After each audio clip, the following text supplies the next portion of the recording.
C391. A girl needs a hobby. Stella looked out of her house's window, a light smile tugging at the edge of her lips. The slow ruin of reality before her eyes was simply beautiful. The endless meadow of lush green grass surrounding her house looked sick as it withered away to darkened soil. The once bright lilac sky had darkened to a deep purple with a gradient to gray and flickers of black. It was dreary and would likely invoke a sense of gloom or foreboding in those who gazed upon it. But not for Stella. The heavens tried to take tree away from me so many times, she murmured as her eyes narrowed at the lowest of the 9 moons. It had once been a pleasant lilac but now faded into the murky darkness of the sky as it took on a gray hue with glowing craters of purple dotting its surface like some sort of disease. So who cares if heaven's reality is brought to ruin? They summoned golden clouds of eyes and tried to smite him down. They sent a Tao storm to tear him apart and decimate our home.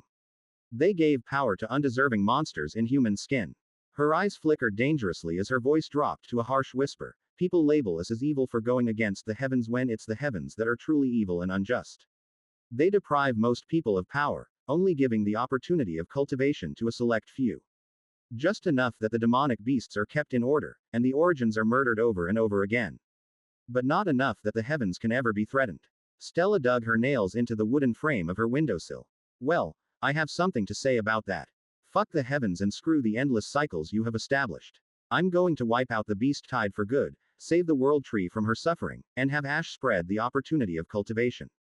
Then as the heavens tremble in rage, we will initiate the era of ascension and do it all over again on the next layer and then the next until we are knocking on heaven's door. So what if we destroy reality in the process? Ash can regrow it in his vision, whatever that may be. The door to her room creaked open, drawing Stella's attention away from the desolation outside. Jasmine was rubbing her eyes and yawning while holding a doll. Master, why are you angry? Everything is fine, Jazz. Just go back to sleep. Stella said with a fake smile as she calmed her expression. Jasmine sleepily replied, I know you're not fine. Whatever do you mean? Stella said softly as she walked across the room toward her disciple and tried to shepherd her out of the room. I'm perfectly fine. Master, you know I can feel your emotions, right? Jasmine said as she refused to budge. We share a special bond and, she yawned, your anger is giving me nightmares.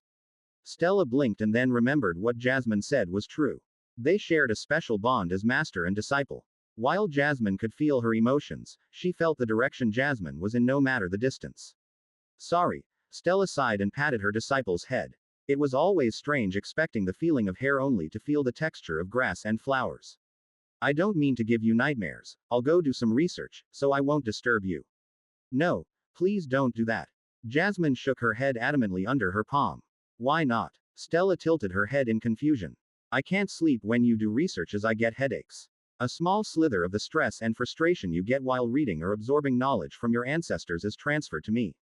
Stella took back her palm and began pacing around the room as she tried to devise a solution. I could practice sword fighting. Jasmine stared at her as if she were crazy. You get angry and frustrated when you practice sword fighting. True, Stella grumbled. She paused by her window and got an idea. I could do some gardening. When you do gardening, you always get an idea for a new pill, which then leads to a crazed 2 days where you do nothing but hole yourself up in the alchemy lab trying to make a successful pill, and during the entire process, you are nothing but angry and frustrated. Stella sighed, seeing her disciple nod. What about a night walk? So you can be alone with your thoughts and contemplate life. Jasmine yawned and leaned against the door. That sure sounds peaceful. Stella crossed her arms and leaned against the wall opposite her disciple. What can I do then? Jasmine shrugged. I don't know. Do you have any hobbies that are relaxing? Perhaps ones that you aren't competitive in, such as sword fighting. Stella thought long and hard but drew up a blank. I want to be the best at everything I do. It's just my nature. Jasmine yawned again, and her head drooped. That sounds exhausting. She turned and trudged down the corridor back to her room. It's good to have fun in life sometimes, and if you can't think of anything, go to sleep or something. There was the distant sound of Jasmine's bedroom door clicking shut, leaving Stella to stare at the floor, alone with her thoughts. Have fun, she muttered, glancing over her shoulder at the dying landscape. What do I find fun? Killing people. Kinda, but not really. What about cultivating, research, or sword practice? Stella's eyes widened a little as she realized something. It wasn't the acts themselves that she found fun. It was the feeling afterward when others would be impressed or compliment her. She was constantly chasing that high of having her pride stroked. That realization scared her a little. I need to get some new hobbies. Stella clicked her tongue and pushed herself off the wall. Wandering around the dark living room, she used her ether chi to pick up scattered cushions, toys, random cultivation manuals, and bowls of food that she and Jasmine had left and idly cleaned the room to distract herself. It only took a few seconds for the room to be spotless, and Stella had nothing to do again. She was utterly stumped for the first time in what felt like forever.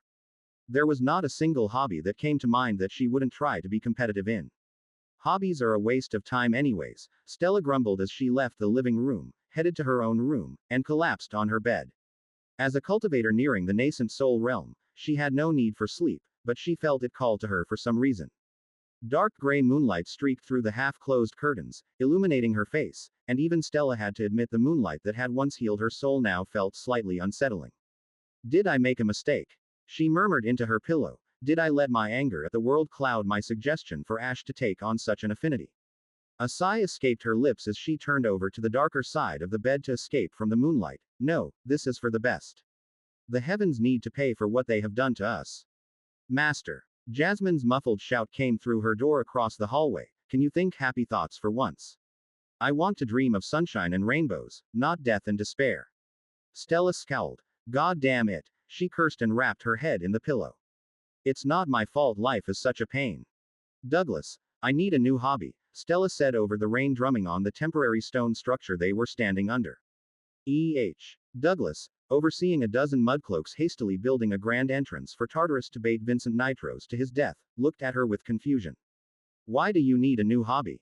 Jasmine got me thinking last night, and I realized I'm too competitive and only do things for the sake of being better than others, Stella said simply, though it did feel strange admitting such a thing.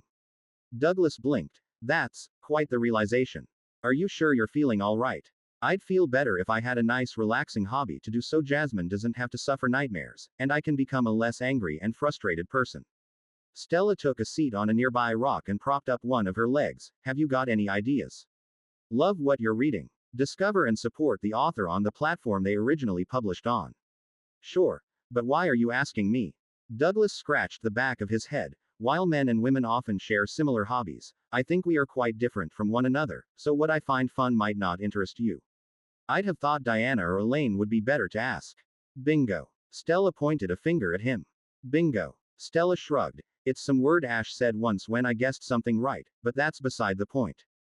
The fact we are so different is exactly why I'm asking you. None of the ones I can think of sound good. So, what are your hobbies? Douglas leaned on his walking stick and frowned. It's kind of an unsettling question to be asked for some reason. My hobbies. I guess I like brewing and drinking spirit wine. Hanging out with Elaine and going on dates. His face scrunched up in thought. Yeah, that's about it. Stella stared at him in disbelief, and he shifted uncomfortably under her gaze. That's it. What do you want from me? Douglas said defensively. To say I enjoy writing poems. Helping out the elderly. Cultivating. To hell with all those things. After a long day of work for our beloved tree overlord, I like to do nothing more than kick back with some spirit wine and cuddle up to Elaine. I like the simple life. Stella rested her chin on her palm. I can tell. What is that supposed to mean? Douglas shot back. Besides, you are the one seeking advice on a new hobby. If mine are so bad, what are your hobbies then? I have none. That's the problem, Stella replied simply. This is dumb. Douglas huffed and returned to work. Stella stayed on the rock for a while, watching him ordering the mudcloaks around. Eventually, he sighed and said over his shoulder, hobbies aren't something you go out and seek intentionally. You're almost bound to fail. Oh, why am I bound to fail? Let's take chess, for example. A game loved by both mortals and immortals. If you go and play chess with the sole intention of making it your hobby, you will subconsciously be expecting an unrealistic amount of excitement from it. Douglas returned to watching the mudcloaks, but if you simply go and play chess with no intentions, one day, you will find yourself smiling and having fun. It's at that moment that chess becomes a hobby. I see, Stella contemplated his words, so I just need to go out and try lots of new things with no intentions. Eventually, I'll find myself feeling the urge to do one of them more, and that will likely become a hobby. Something like that. Douglas shrugged, but what would I know? I have boring hobbies. Stella leapt up from the rock and tapped Douglas on the shoulder. They may be boring to me, but they are your hobbies. All that matters is you enjoy them. Douglas turned to eye her up and down. Where did the bratty murder princess go? Who? Stella raised a brow. Never mind. Douglas smirked. You should join me for some spirit wine sometime. I'm sure you would enjoy the creation process if nothing else. Stella nodded with a smile. Sure, I'll take you up on that offer. Right after we kill Vincent Nitros, though. Ah, so that's why you are looking for a new hobby. What do you mean? It's normal to seek out something new when past burdens are weighing on you heavily. We humans are fascinating creatures enslaved by our own minds. He looked at her seriously. In the end, there is no greater threat in life than ourselves. Stella patted the big guy on the shoulder. Good talk as always. She wandered off toward the construction. It had been decided to build this entrance to Tartarus during yesterday's meeting after the discussion regarding Ashlock's new affinity had died down. They had been planning to open Tartarus to the cult of the all-seeing eye and the new members of the Ashfallen sect that had joined after the tournament, so this entrance within Ashfallen City had already been planned. But before it opened to those groups, it would serve as Vincent's grave. The main issue was that Vincent was still very strong. Even if he was trapped in another dimension under Nox's command, there was a decent chance he could claw his way to Nox and destroy her, so Ashlock was waiting and hoping for Nixalia to return. Stella let out a breath she didn't know she had been holding. Maybe Douglas was right. Her greatest enemy wasn't Vincent or the heavens. It was her own mind. I should go practice for our battle, Stella sighed. The idea of doing more training right now hurt her head, and the idea of Jasmine being grumpy with her tonight again led her to crouch beside a random mudcloak working on the entrance. Hey, little guy. Hi, the mudcloak said and stared up at her with big glowing blue eyes and a small hammer in hand. That was a more normal response than I was expecting, Stella murmured to herself before coughing into her hand. Ahem, what kind of hobbies do you have? Hobbies. The mudcloak parroted, making Stella think the little monster didn't understand her. Yeah, things you find fun. Oh, the mudcloak looked to the floor for a moment before glancing back at her with excitement. Realm domination. Stella's shoulders slumped. She had been hoping for a serious answer. How could realm domination be relaxing or a hobby? Hell, she was trying to do that already, and it was precisely what she was trying to get away from. Stop bothering my workers. Douglas shouted over the drumming rain. Yeah, Stella grumbled as she stood up and walked away. I shouldn't have asked what hobbies a monster had anyways. I'll figure something out on my own. Maybe I'll wander the city and find random things that interest me. Not feeling like walking, she summoned Guppy from the ether. The Dark Tide Devourer had stepped into the Star Core realm and grown twice the size since consuming the many dull spirit stones below Nitro City's castle. We are going to explore the city, Guppy. No eating people or melting houses, okay. The monster let out a soft cry of agreement. Good boy. She casually leapt 8 meters into the air and sat atop his head. Now go. She pointed down the main road of Ashfallen City, which was enshrouded in mist from the intense rain. Ashlock watched with satisfaction as the 9th moon reflected half of his inner world that had succumbed to desolation. Congratulations, you have upgraded your spatial affinity to desolation affinity. It had taken 2 days of deep meditation alongside his system and absorbing all the knowledge left by Stella's ancestors to comprehend desolation affinity. If not for it being so closely tied to spatial affinity, there was no chance he could have learned it. Luckily, as he had a deep understanding of many DAOs, spatial affinity, and things like void due to the upgrades to his system skills, he could change his affinity to desolation. Ashlock brought up his full status menu to check for the changes. Demonic Demi-Divine Tree, age 9. Nascent Soul Realm, 5th stage. Soul type 9 Moons Desolation. Mutations. Evil Eye A. Cursed Sap B. Summons. Netherwood Wraith. Nox Mythical. Harbinger of the Eternal Ash. Larry SS. Midnight Ink Lindworm. Kata B. Skills. Skyborn Bastion SSS.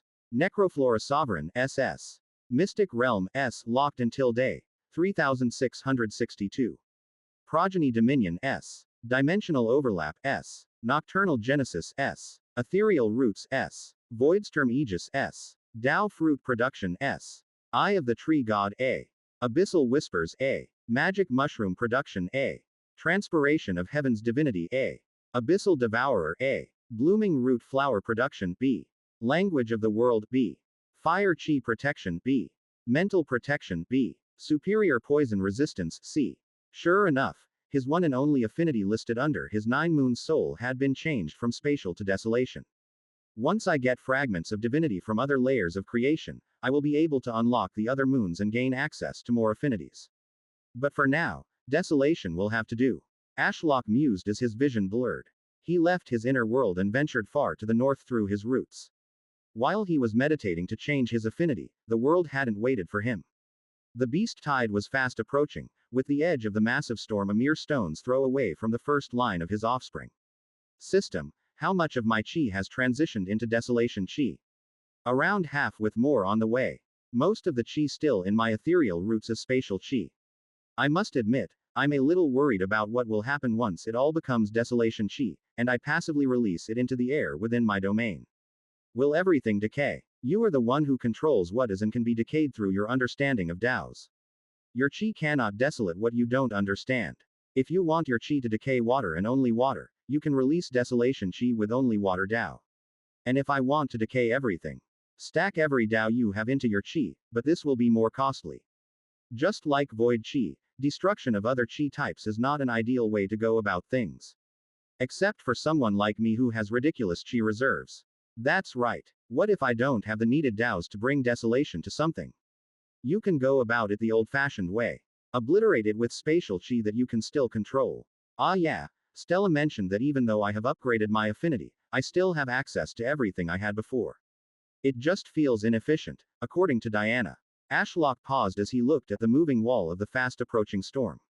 The leaves on his offspring rustled wildly in the gales as rain pounded their barks.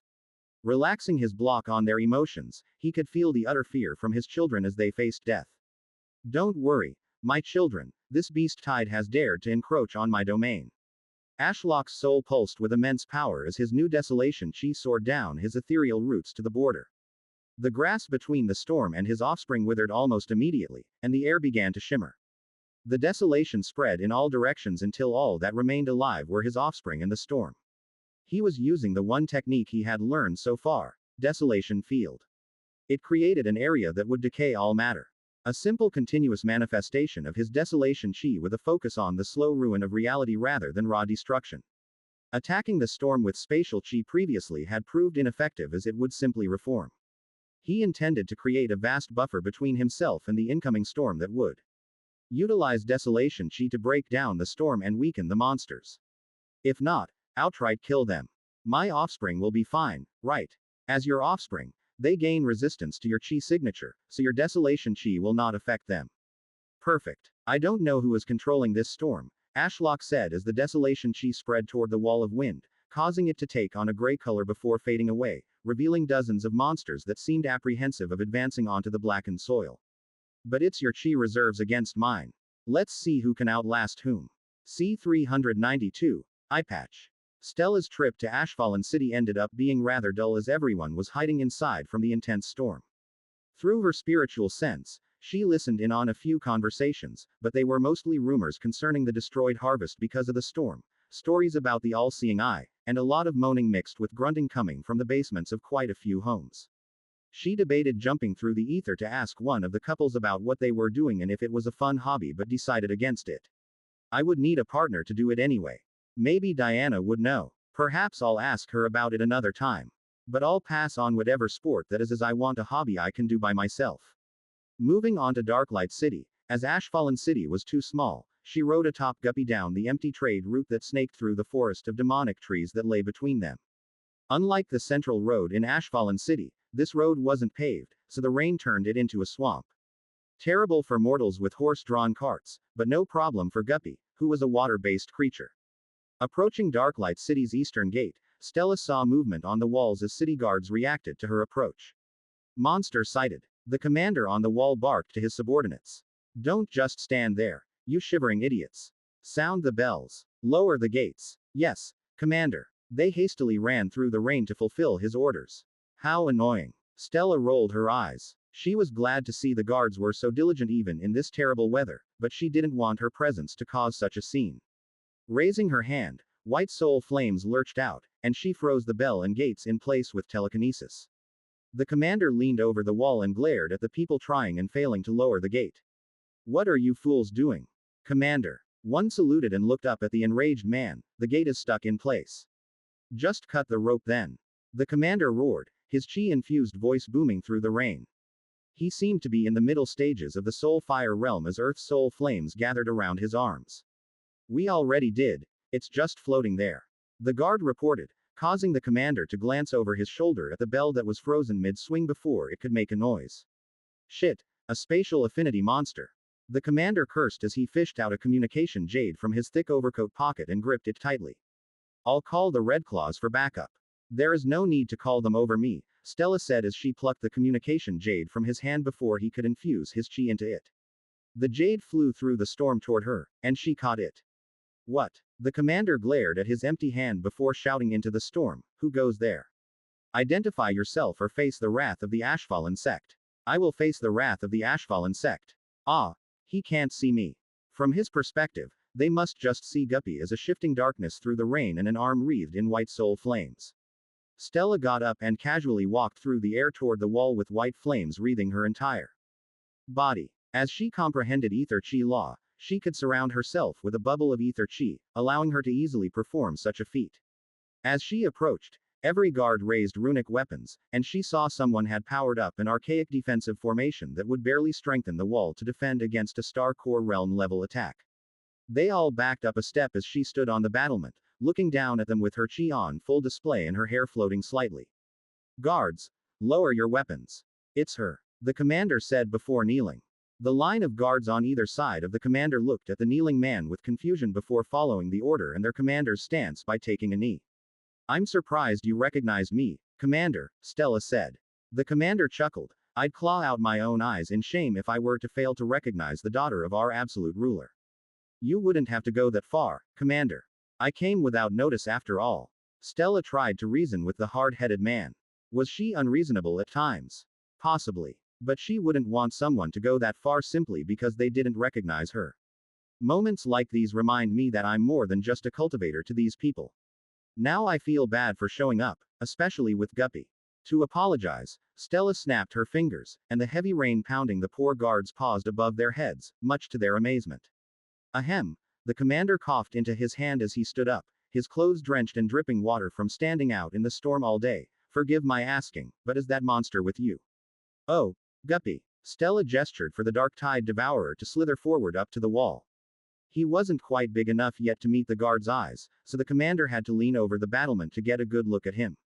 This is my pet. Stella crouched on the battlement and patted his head. I didn't want to get my feet dirty, so I used him as a ride. The commander gulped. I see, that makes perfect sense. He coughed into his hand. Ahem, as this Guppy is the pet of Ashfallen's princess, I have no right to deny this monster's entry. This is your city, after all. Please enter at your earliest convenience. I just ask that you keep this Guppy monster under control. Thanks, I will do. Stella walked through the air over them, and Guppy passed through the gate under them, and sorry about the gate. She released her control, and the world resumed once more. A single bell strike went off, and the gate crashed down behind them as its rope had been cut. The rain resumed, but Stella flicked her hand to divert it to either side of the wall to prevent a bucket load of water from crashing down onto the guards all at once. RAOES. She felt bad about the gate, but she hadn't come here to waste chi, and everything about this entrance needed to be redone. I'll talk to Douglas once I get back about it. Using a bell as a warning system like that is stupid as it can be destroyed or stopped in so many ways. That gate wouldn't stop much, and the defensive formation was clearly made cheaply by the Ravenborn family.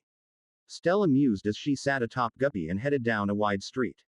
Unlike Ashfallen City, there was some activity here, but everyone's eyes were on the ground due to the rain, so they didn't look up and see Guppy pass by them. Now, let's see if there are any possible hobbies. Stella spread out her spiritual sense once more. Yet again, it seemed the mortals engaged in intense cuddling in almost all the nearby bedrooms. Was this a popular activity to do during the rain? Whoa, even an entire building seems dedicated to it down that alleyway. You could be reading stolen content. Head to the original site for the genuine story. It was opposite a bookshop that seemed closed and a bakery that didn't have any customers while open. The baker used the quiet time to pound dough in the kitchen and pull out trays of delicious-looking bread from a large oven. Stella hopped off Guppy and debated which place to enter. While it seems popular, I can't see the appeal of cuddling with a random mortal. She shrugged and entered the bakery. The smell of fresh bread tickled her nose, and a tiny bell rang. Just a minute. The large-bellied man in white attire stepped out of the kitchen while smacking the flour off his hands. The moment he laid eyes on her, he froze in place. Stella tilted her head in confusion. Did I cast telekinesis by accident? The baker looked her up and down before gulping. What can I get the beautiful miss? Air. Stella closed the door behind her and stepped inside. What do you recommend? The melon pan is fresh out of the oven. Perfectly crispy and warm for this weather. The man said, barely able to contain his trembling. I'll get that then. Stella's spatial ring flashed with silver, and some crowns appeared on the counter, which the man eyed weirdly. Miss, are you a cultivator? He asked while hastily putting a fresh melon pan into a paper bag and placing it on the counter beside the coins. Maybe. Stella eyed the man suspiciously and gripped a hand around her phantom veil pendant, confirming it was there and hiding her cultivation level. How do you know? The baker looked at her as if she were crazy. Your ethereal beauty aside, you are adorned in clothes that someone might wear during the peak of summer, yet we are in the dead of winter. A mortal would freeze to death wearing such clothes. Furthermore, you don't have a drop of rain on you despite the weather, and this amount of money is my monthly salary. The man didn't take a breath as he blurted out everything on his mind. Oh. Stella picked up the melon pan and took a bite. It was pretty good. Forgive my asking, but what is a cultivator doing in these parts? You guys are like lofty figures of legend. Really? Stella said while munching on the melon pan, even with the all-seeing eye gifting the ability to cultivate to the masses. The man nodded thoughtfully. If anything, it made you guys even more impressive. While I agree that it closed the gap between us, we also now understand just how much more powerful cultivators truly are. So, as for my earlier question, why are you here? Cultivators don't even need to eat. Say, baker. Stella eyed the man, and he straightened up. Do you enjoy baking? Yes. He replied hesitantly. Though the job does have some downsides. Such as. The man seemed confused about why she would be curious about such a thing. I have to wake before the sun rises to get everything ready for the morning rush. He nervously twiddled his fingers. Then sometimes I don't sell anything, so all I can have for lunch and dinner is bread. But you enjoy baking? Stella asked again. Sure. Enough that you would do it as a hobby. The man snorted. Absolutely not. It's a better job than working in the mines or fields, but I would not call baking a hobby. He suddenly coughed violently into his hand. Heavens, excuse me. He wiped his mouth, and Stella saw crimson staining the back of his hand. A shiver went down her spine as she was once again brought to reality and reminded of Vincent Nitros, who was still out there. While they were laying a trap to kill him, there was no guarantee he would fall for it. She had gone on this side quest to distract her mind from him to give Jasmine some rest and improve her own mental state. Yet the sight of blood had reminded her of the cold, hard reality she faced. She wasn't a mortal who could enjoy the simple life of eating warm bread. She was a powerful cultivator who ruled over a sect and was being hunted down by a near-godly being thirsty for her blood. The man seemed to misinterpret her hardening gaze as he hid the hand behind his back. I can assure you none of that got into your food, not that a mortal illness could affect a cultivator like you. Are you sick? Stella asked. She had never really been sick before as she had gained a level of cultivation where mortal illnesses were of no concern quite early in her life. I'm honestly not sure. The man sighed. I suddenly started coughing blood a few days ago. I think it's some illness going around as the rest of the street has it, too. That sounds rather concerning. Stella mused. I'm not a doctor, but I might be able to see the root cause with my spiritual sense. Could I have your hand?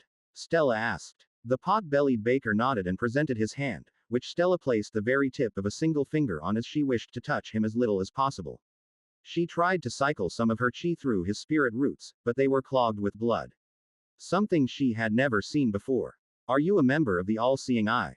Stella asked. The man nodded. Who wouldn't be? Though I don't have the money to buy any pills, so I've only used pills from the welcome package. You don't think this illness is caused by pills given by them, do you?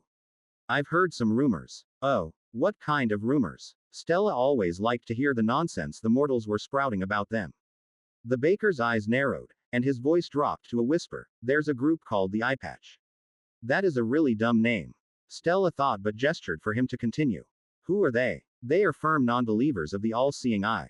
They say the pills are poisoned, that the all-seeing eye is an evil god that's tempting the greed of mortals to enslave the minds of the mortals. The baker's expression darkened. Nobody took them seriously until this last week. What happened this week? Stella whispered, mirroring the baker's tone. I think they roped in a powerful backer with a lot of cash or influence to throw around. I have no idea how they did it, but every store owner in this part of town has been switching sides and is now a proud member of this eye patch group despite having gained the ability to cultivate from the all-seeing eye. Stella tapped her chin in thought, who was part of this eye patch group before this week.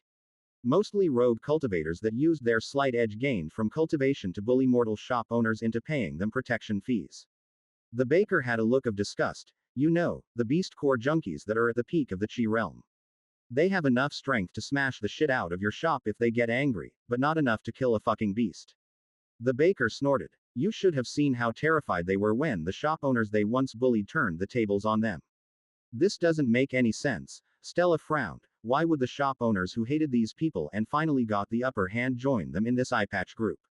Beats me. The baker shrugged. Times are tough and money talks, I guess. Stella focused back on the man's spirit roots. Using her chi, she burned the blood away, causing the baker to wince in pain. Once they were clear, she saw the man's untamed chi flood his spirit roots, and everything returned to normal. Have you eaten anything weird that could have caused this?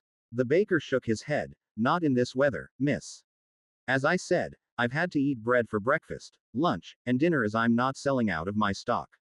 All I have been eating is my bread and drinking water. How do you get water?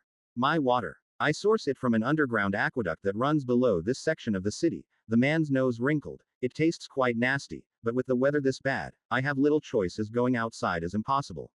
This aqueduct serves this part of the city, and you said most store owners have switched sides to this eye patch group for reasons you can't understand.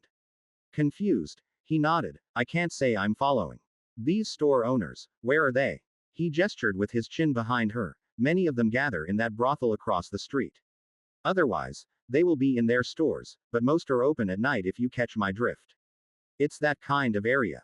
I know I don't fit in, but rent was cheap, and somebody has to feed the hungry after a fun night. Stella wasn't sure what he meant by that, so she simply nodded. Thank you for the melon pan, Mr. Baker. My pleasure. The man bowed but then panicked as she turned to leave. Wait. Stella raised a brow. What? Your money, miss. This is way too much. He took a single one of the golden crowns and began digging in a pouch attached to his pocket. Finishing out many silver and a few bronze crowns, he added it to the small pile of gold and pushed it across the counter to her. This is for you. Stella looked at the pitiful sum of money and shrugged. Keep it. What? Treat it as payment for information and humoring a bored cultivator. Stella snapped her fingers and teleported out of the store onto Guppy's head in a flash of white flames before the baker could protest.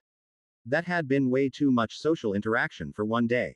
His illness was weird. Blood entering someone's spirit roots isn't possible unless it's blood chi. Is this being done by Vincent Nitros? But why? What could he gain from backing a group of rogues and shop owners who hate the all-seeing eye? Stella narrowed her eyes at the tall wooden structure across the street that was apparently called a brothel. If the store owners gather here, maybe I should ask the patrons of this establishment about this eye patch group. Stella grinned. After all, I would love to join. C-393. Moonlit Desires. Stella had learned her lesson from the baker. While her phantom veil pendant made her appear mortal to other cultivators, that didn't mean she would seem a simple mortal to other mortals. Since they lacked the spiritual sense to discern her cultivation level in the first place, they were more focused on her looks and mannerisms. If a mortal threw large amounts of money on a table or was dry during a storm, I wouldn't have thought anything of it. But it's so apparent now that the baker pointed out how much I stand out. Stella jumped down from Guppy, and a tattered black cloak appeared around her body in a flash of silver light. She landed with a squelch as her feet sunk into the street mud. Mortals would probably wear shoes in this weather, wouldn't they? Stella frowned as she dug through her spatial ring. She had never liked shoes as they restricted her movement, and most would get destroyed in battle anyway. Ah, here they are. Stella pulled out the high heels she had worn to the banquet. Burning off the wet mud that clung to her feet, she slipped them on. They didn't seem practical in this weather, but this was the best she could do. Who would look at someone's shoes anyway? It should be fine. To finish her outfit, she summoned a half mask to cover her eyes as she deemed a full one to make her look too suspicious. Pulling the hood over her head, she cancelled out the thin layer of ether chi surrounding her body that had been shielding her from the rain. The cloak became heavier with water, and a chill seeped into her bones. No wonder the mortals don't wish to go out in this weather. This sucks, Stella muttered as she pushed the door to the brothel open. It creaked on its hinges, and she had to hold onto the doorknob to stop the door from slamming open due to the intense wind. Shuffling inside, she closed the door, and a small bell chimed. As a cultivator, it didn't take long for her eyes to adjust to the dim lighting. Whoa, this looks a lot better inside than I was expecting. A lush red carpet led down a wide hallway. The walls were a dark wood with flickering candles held by golden cradles. Black leather couches lined the walls in intervals, with small coffee tables between them. Stella wandered over to one of the tables and picked up a binder. It was rather hefty and seemed well made. Is this a menu of some kind? She wondered as she opened it, and her eyes widened. There was a detailed drawing of a naked woman. Stella studied the drawing for a while before looking at the details listed below.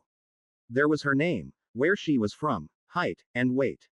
Sydney. Huh, she has quite a suitable form for sword fighting. Her arms seem long for her height, giving her better reach, and her abs are more defined than most mortals. Stella mused as she flicked to the next one. She looks friendly, though isn't she rather short? Based on the information in the binder, Stella tried to measure up against herself to guess how tall this girl would be. Maybe to my chest height at best. I wonder what the world looks like from that height. Stella moved on to the next one and then the next as her curiosity got the best of her. She wasn't sure why they were drawn in such a revealing manner or why this information was relevant. Wait, is this for the intense cuddling thing? Stella scratched her head. It didn't make any sense. While she could see that height and weight could be important in finding a suitable opponent for the cuddling, what did land of origin matter? Also, what does this preference thing mean? This girl says she can do either. Ahem, miss. Stella was broken from her trance and glanced at a man standing a polite distance away down the corridor. He wore a tidy black and white suit and seemed middle-aged, with hints of gray hair. Only now did Stella notice a faint smoke lingering in the air as it gently swirled around his figure. Yes, Stella asked, unsure what to say. Find anyone you like. He eyed the binder in her hand. I have to warn you we are fully booked for today, the man said apologetically, but you are free to follow me to a side room to make a reservation. For the cuddling thing. The man paused before smiling. Yes, the cuddling thing. Right this way, miss. He turned and left down the hall. Stella put the binder back on the table and followed the man. Water dripped from her cloak onto the rug, adding to the strange smell of the place. Entering a side room, the man clicked the door closed behind them and took a seat. Stella sat opposite and removed her hood as her hair was getting damp from the rain-soaked cloak. The man studied her face for a moment before clicking his fingers. A side door slid open, and a woman poked her head through. Get Sullivan, the man said simply, and the woman silently bowed before leaving. The door slid shut, and the man turned his focus back to her with a smile. Please, enjoy the tea while we wait. Who's Sullivan? Stella casually asked while picking up the hot tea and taking a sip. She wasn't worried in the slightest about anything these people could do to her. She was a Star Core realm cultivator, and from her spiritual sense, she couldn't feel anyone above the soul fire realm for miles. The person you came to meet, is it not? The man raised a brow. Stella tilted her head in confusion. Oh, the man chuckled. Either way, he is the man who can tend to an esteemed guest such as yourself the best. Esteemed guest. Stella frowned. His demeanor had changed, and she didn't like it. What did I do wrong this time? Did they figure out I'm a cultivator? She didn't have long to ponder as the room's main door opened, and a man who looked like the boss strode in. The suit barely contained his broad shoulders and toned figure. He had slicked back gray hair and a nasty scar that ran down the left side of his face from the base of his ear to the middle of his neck. He was also a cultivator. A weak one, only in the soul fire realm, but it was certainly enough to stand above mere mortals. Hendrik, are you not going to introduce us? The man said in a husky voice, his presence dominating the small meeting room. Hendrik only ever called for him in such a subtle way when an esteemed guest who hadn't made an appointment had shown up. They had been brothers in crime for as long as either could remember, so he trusted the man's judgment. Sullivan eyed the esteemed guest with interest. He had been in this game long enough to separate the riff-raff from the true blue bloods with but a glance. They always tried to come here undercover to protect their reputations, but there were always little signs that he picked up on. As expected, this girl before him was one such example. A tattered black cloak that wouldn't look out of place on a disease-ridden beggar failed to hide hints of pristine white cloth below. Her flawless lips aside, 2 expensive-looking earrings hung from her ears, and multiple silver spatial rings adorned her fingers. Her shoes were also high heels, unsuitable for this weather, yet seemed only lightly coated in mud, suggesting she used a horse-drawn carriage to reach this building and only had to take a few steps to the entrance. A noble daughter looking for some fun. Sullivan flexed his soul fire realm nature chi to test her. She has no chi yet seems so relaxed. Either she is simply arrogant, or this place is surrounded by her guards. I'll have to be careful. The Eyepatch group hasn't yet won the support of every powerful noble in Darklight City, and I haven't exactly been quiet about my involvement with them. We have not been introduced to one another as of yet, Hendrik said, rising from the chair opposite the young lady and moving to the side to give him the main seat. Sullivan nodded and sat down, the seat creaking slightly under his weight. Since the girl didn't seem interested in introducing herself first, he did the honors. My name is Sullivan, and I was born and raised here in Darklight City. Welcome to Moonlit Desires, my humble establishment. He bowed slightly and noticed that the girl didn't react to the place's name. It was famous in this part of town, and he just said he was the owner of it. The idea that she was the daughter of a lofty noble cemented further in his mind. You might be reading a pirated copy. Look for the official release to support the author. Rosalind, the blonde girl replied simply.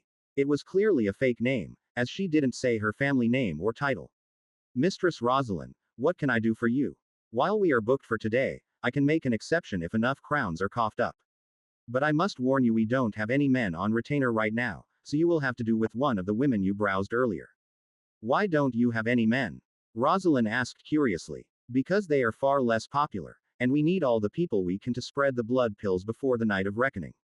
Sullivan thought. They are away on business at the moment. He pulled out a binder and handed it to her. You can take a look at the options and reserve one for next week if you wish.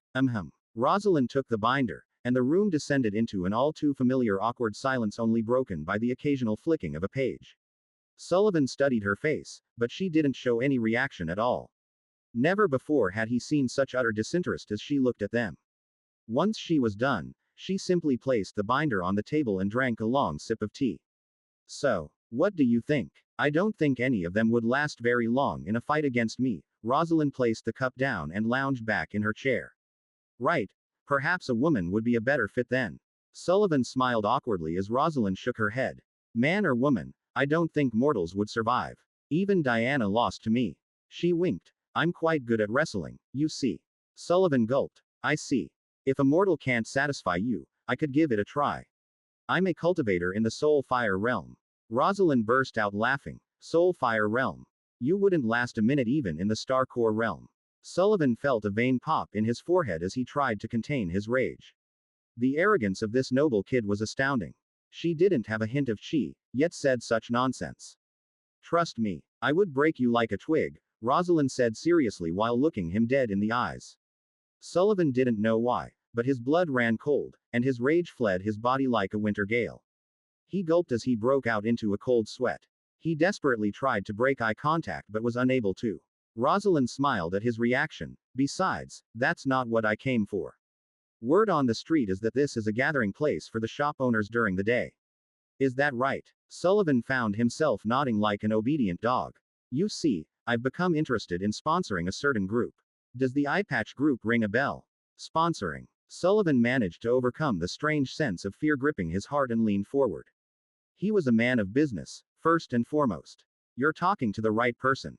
I'm the regional manager for the Eyepatch group. Rosalind leaned on her palm. Oh really? Could you tell me about it? He shook his head. Sorry, I can't say much without a guarantee of sponsorship. Ah yeah. Rosalind smirked as her silver spatial rings flashed. A literal pile of golden crowns appeared in the air between them before crashing down on the table, shattering it. There was a moment of silence before Rosalind leaned back in her chair in amusement. I forgot that money talks. Sullivan looked at his feet, which were buried under the tidal wave of sparkling gold. He reached down and ran his fingers along its surface before picking one up and inspecting it closely. It was real. A large, uncontainable grin appeared on his face. Ever since he had forsaken the all-seeing eye and took a chance with that man who spoke words so sweet they felt like honey to his ears and became a manager for the Eyepatch group, his pockets had bulged with wealth. It had been so easy. All Sullivan had to do was have the people working in his brothels convince the dumb shop owners who frequented his establishment to eat a blood pill, and as the man had promised, it would do the rest. They became addicted, saying it gave them a surge in power whenever they took it. Bookings became intense, and to further his reach, he began dissolving blood pills into the water supply. Sullivan plunged his fingers into the pile of money, and his spatial ring flashed with light as the mountain of golden coins vanished inside. Enough to decorate the floor was left behind as his spatial ring maxed out and couldn't take any more. Hendrik, gather the remaining donation and get another table for us, will you? The man waved his hand to take the remaining coins before leaving. To get another table, I suppose that was enough of a donation. Rosalind said. Sullivan chuckled. You could say that. I knew the hatred for the all-seeing eye ran deep in the nobility of this city, but you seem to be a cut above the rest. Most just cower in their mansions while mumbling angrily under their breath. I have my own reasons for hating the all-seeing eye, but I'm curious. Why do you think the nobility rage? It's human nature, Sullivan replied, bringing out a pipe from his inner pocket. He needed a puff to calm his nerves, as seeing how much money this strange girl could so casually cough up meant he was talking to a big shot. Human nature. Sure, Sullivan puffed and blew off the side, you should know this better than others. Humans and beasts have an innate desire to stand above others, whether with power, money, or influence. We want it all and to have more than those beneath us. The all-seeing eye came in and wielded his immense power to give power to the people and level the playing field. The mortal nobles who remained in power because they had the money and influence to employ rogue cultivators as servants no longer have an edge over others. That is why they rage. Their power is slipping from under their feet. What about the rogues? Sullivan took another puff as he contemplated. There is a clear divide. Many adore the all-seeing eye and are actually his most devoted followers. The high-quality pills they provide at a reasonable price allowed them to overcome bottlenecks and finally advance their cultivation. Then there are those like me who were talented enough in cultivation to reach the soul-fire realm without the need for handouts. But now you feel threatened. Rosalind smiled through her fingers as she leaned on her palm. Sullivan scowled. It wasn't like that. He just didn't believe everyone deserved to reach the soul-fire realm like he had, so for the all-seeing eye to show up and gift people the capability to easily surpass him made his blood boil. It's a joke, Rosalind said, studying his expression. Now, tell me about the eye patch group. What's their goal? If I find it aligns with my own, I have enough money to make that earlier donation seem like pocket change. Sullivan smiled. For now, we are trying to rapidly expand our membership with the ultimate goal of standing against the all-seeing eye, he said, leaving out any information on the fast-approaching night of reckoning. He brought out a box and presented it to the noble girl. This is the welcome package. These bastards copied my marketing strategy, Rosalind muttered as she took the box and opened it. Marketing strategy. Is this young lady working in their parents' industry? Sullivan mused as Rosalind dug through the box. She intently read the eye patch group's mantra before fishing out one of the blood pills. She held it up between her fingers toward the light. As the group founded on this blood pill. That's right. Sullivan relaxed in his chair, his pipe held loosely in his hand with smoking wafting up from the still-lit end. Once you take it, I can officially say you are part of the group. What does it do? It fills you with vigor and cultivation. He recited what he had been told. There was no way he would ever eat one to find out if it was true. One pill will give you a boost in strength to reach the peak of the Chi realm. Unlike the pills you can buy from the Ashfallen Trading Company, this pill gives instant results. No need for wasting time cultivating. That sure sounds enticing. Rosalind sniffed the pill and frowned. But I have to say I'm skeptical. Can this pill really raise me all the way to the peak of the Chi realm? Sullivan nodded. You have to take one a day, but they are free for members. There are many distribution places, with my establishment serving as one such place. Okay. This sounds good. The girl opened her mouth, popped it in, and gulped the pill down. I'm an official member now, right? Sullivan smiled slightly. Hey, the boss will be elated to learn that I have reeled in such a fat fish. She seems to have more money than sense. With this gold, I can buy more slaves and open another brothel on the city's east side. Of course, you're a member now.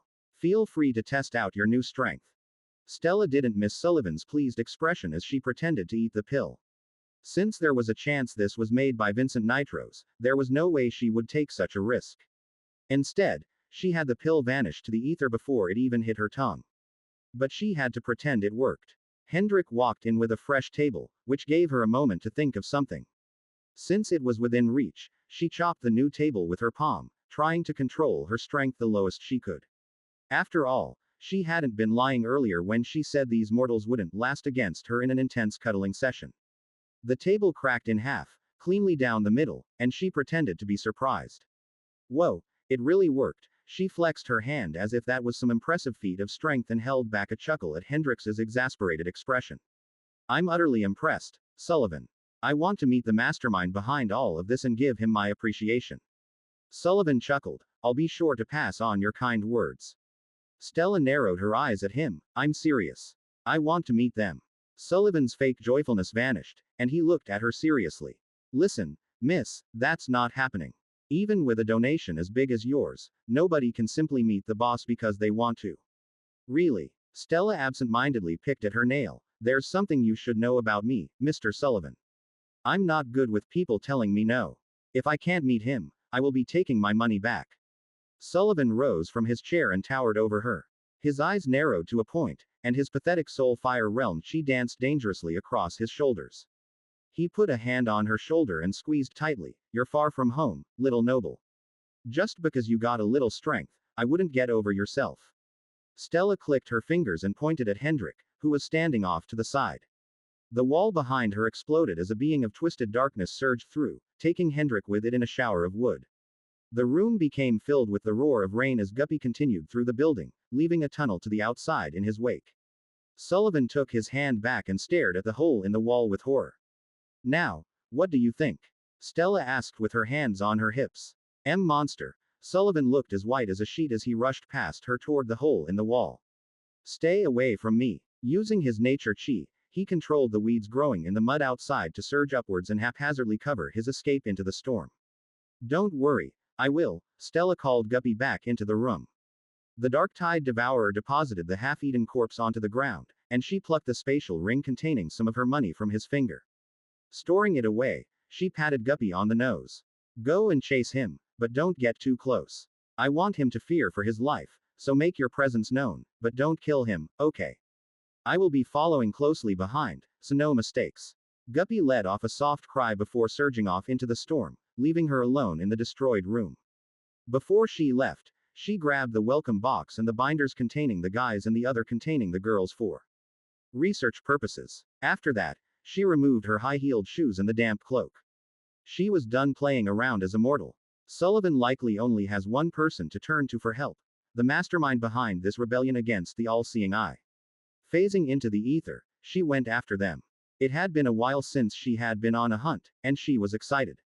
Maybe this was her hobby after all. C-394. She's a professional.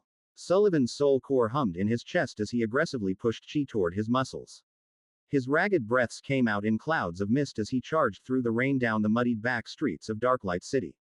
He could not see or hear it, but the chasing creature's presence was all-encompassing, bearing down on him and making his hair stand on end. He swore it was right behind him no matter how fast or far he ran.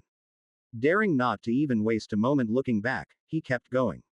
His destination: the regional headquarters of the Eye Patch Group. Every evening, the boss comes to do an inspection. If there's anyone that can save me, it's him. While the Eye Patch Group had rapidly expanded in numbers, they were pitifully weak compared to the overlords of the region. The Ashfallen sect sat so far above the rest on their lofty peak that he honestly believed defying them was impossible. He had taken this position in the group as he noticed the anger spreading through the city like a plague and saw an opportunity to weaponize it for profit. He didn't want to die for them. Just who the fuck was that girl? Sullivan cursed as he felt his heart pounding in his neck. His throat was sore from breathing so hard, and his suit clung tightly to his body as it was utterly drenched. She gave a fake name and no family name. I didn't feel any chi from her, even when she destroyed the table. If she was somehow hiding her cultivation, I never got to see a hint of what affinity she possesses. That leaves me with few leads to discern her identity. Knowing her identity would not do him any good if that monster caught up to him. Still, he knew the boss wouldn't be pleased with him leading such a creature toward their warehouse, so he was hoping to discern some information to provide and lessen the punishment. Anything. Just what demon in the skin of a young noble girl had he invited the wrath of? His mind raced as he recalled the girl's appearance. He was a man of detail. Nothing escaped his notice. Short blonde hair, pink eyes that could kill, red maple leaf earrings, many spatial rings, enough money to drown in, and the ability to command nightmarish creatures. Now that I think about it, only one such person matches that description. The Princess of Ashfallen. A psychotic murderer who enjoys toying with the lives of those she deems lesser. The number of rumors regarding her tyranny was as numerous as tales of the all-seeing eye's greatness. It was hard to discern truth from fiction, and the human imagination was a powerful thing, but Sullivan started to think that the rumors might be true. Has the eye patch group earned the ire of the princess? If so, even the boss might not be able to save us. After all, not only is the princess already one of the strongest known cultivators, but her unknown father, who lords over Ashfallen, will crush us like bugs with the strength of 1,000 suns. Sullivan narrowed his eyes. If I'm going to die today for the sins of the eye patch group, then I'm bringing those fuckers down with me. Including the boss. How dare he convince me to stand up against the Ashfallen sect with sweet words. I'll curse his name for 1,000 years in hell. After half an hour of chi-fueled running through the freezing rain, he staggered into a decrepit part of the city. Empty warehouses with caved-in roofs. Swallowed by foliage cast shadows over the land. This had once been an area where excess spirit stones were stored and sold, but as the nearby mountains had been mined out, the supply dropped, and these warehouses that were so far from the city center became obsolete.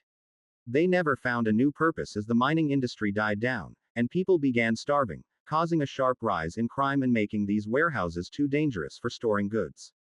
Giving way to the gangs to take over. They hid among the rubble like rats. To a clueless outsider, this is a graveyard of buildings, but to someone like Sullivan, he knew the invisible territory lines and which buildings had been claimed by whom. Or at least he had. They were all under the control of the eye patch group now. A testament to how quickly their control had spread. It was almost terrifying how quickly humans could band together under a single banner against an overwhelming foe if they were promised a path to quick power and wealth. Such thoughts ran through Sullivan's mind as he desperately charged toward the most prominent building. He had once seen this place as a land of opportunity, but he now realized he had been blinded by the wealth to be made. The boss had sentenced them all to death. He never should have tried to defy the Ashfallen sect. Nobody should. Sullivan dared to look behind and wished he hadn't. A mere 2 buildings behind, he saw that monster of twisted darkness lurking in the rain, trailing him and coiled as if ready to lunge and devour him whole. Shit.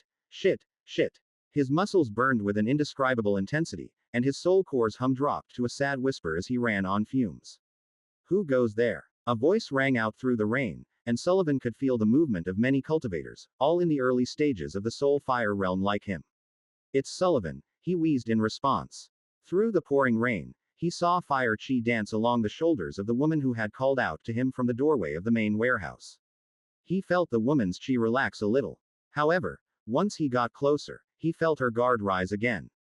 The woman cautiously stepped forward, signaling 2 rogue cultivators to flank her. Sullivan, you look miserable. What happened to you? I'm being chased. Sullivan pushed past them into the building. Once he didn't feel the rain bearing down on him and was on the warehouse's cover, he half collapsed on a nearby crate to support his body. He pulled all the chi pumped into his muscles back into his dimming soul core and desperately tried to fill his lungs with air. A journey across the city that usually took 2 hours, he had done through this insane storm in only 30 minutes. While he was a cultivator, there were limits, and he had surpassed them to reach here. Who is chasing you? The woman barked over her shoulder as she faced the open doorway alongside the other 2. The doorway was like a waterfall, with rain hammering down outside. Soul fires danced along their shoulders as they got ready for a fight. There's no point trying to fight back. Sullivan's legs gave in as he sat on the cold ground and leaned against the crate. His heart was pounding so hard he felt like it would beat out of his chest, and his neck was throbbing. Others seemed to have heard the commotion as they gathered around, stealing curious glances at him. The fire woman, whom he had never met before, didn't like his answer as she gripped his chin and forced his eyes to meet hers. From the tingling of chi, he could tell she was a few stages higher than him in the soul fire realm. Next time I ask, it will be to your corpse, she hissed, but everyone could hear. Now tell me, what do you mean there's no point? Who was chasing you? Sullivan glanced past her at the rain. He was honestly surprised the monster hadn't come in and slaughtered them all yet. I'm running from the princess of Ashfallen. He slapped the woman's hand away. He wasn't sure who she was, but she definitely didn't have the authority to treat a regional manager like this. That is what I mean when I say there's no point. You all know the rumors. We are all dead. This tale has been pilfered from Royal Road. If found on Amazon, kindly file a report. You, the woman stumbled back, utter fear appearing on her face. Lead the slaughter princess here. Sullivan snorted. She already knew about the eye patch group. The trees have eyes, one of the workers muttered, and everyone glanced at them. He reeled back from the stairs. It's a saying that is more common in Ashfallen City. You know the demonic trees that grew overnight throughout the city. They are said to be an extension of the Ashfallen sect's patriarch. He uses them to maintain control. Murmurs spread throughout the group as a feeling of dread weighed over them. What's the commotion? The crowd quickly fanned out to give space to a man, and Sullivan almost choked on his own saliva at the sight of him. He was a man without a face. It was as if the gods had sculpted him in haste, skipping over the unneeded details. He spoke yet had no mouth. He saw yet had no eyes. It was, without a doubt, the boss of the eye patch group. Sullivan had only ever met him while wearing a mask, so seeing his utterly blank face that was nothing but skin was deeply disturbing. The boss's slender hands were clasped behind his back, and his presence was undeniable as every gaze landed on him. Sullivan had so much hatred for this man running through his veins earlier, but now he was getting cold feet. He was about to open his mouth to speak when the firewoman pointed a finger at him. Regional Manager Sullivan claims he's being pursued by the Slaughter Princess and has led her here. The boss raised one hand to quieten the room. He was wearing white gloves, but below the fabric, the outlines of his fingers weren't quite right. Once the room was deathly silent, he idly inspected his knuckles and flexed his fingers before responding. Is what she says true, Sullivan? Sullivan gulped. Yes, boss. The Ashfallen Princess showed up at my brothel an hour ago to become a sponsor of the Eye Patch Group. She donated a large amount of money and even ate a blood pill. But I refused to let her meet you, so she commanded a monster to devour my friend and chased me here. The Slaughter Princess. The boss trailed off and looked to the doorway. I believe that is the name the people of this city have given to Stella Crestfallen. I've listened to all the rumors regarding her and the stories from which her name is derived. You told me she ate one of my pills. Is that right? Sullivan slowly nodded. The boss sniffed the air despite having no nose. I don't know who you met, but it can't be her. How can you be sure? Sullivan felt the air escape his lungs as an invisible hand seemed to crush him. He bent over, gasping for air with his eyes wide open in fear. Don't question me, boy, the boss said without taking his attention off the doorway. Stella Crestfallen is a high-stage star core cultivator with murderous tendencies. Do you truly believe she would let a weakling like you escape her? The monster. What monster? The boss pointed to the door, and with a click of his fingers, a shockwave of chi radiated out, pushing back the rain and revealing an empty street. The monster that had been chasing him the whole way here was nowhere to be seen. There was a moment of silence as everyone stared in awe at the display of power until the boss lowered his hand, and the thunderous rain resumed. I can't sense anything more than a few ants and rats cowering from the rain. Sullivan, have you gone insane off your own supply? No boss, Sullivan stammered. I'm serious. A girl who perfectly matched the princess's description showed up at my brothel and displayed more wealth than sense. I was then chased by a monster that must have been in the Starcore realm. See, look at this. His spatial ring flashed, yet nothing came out.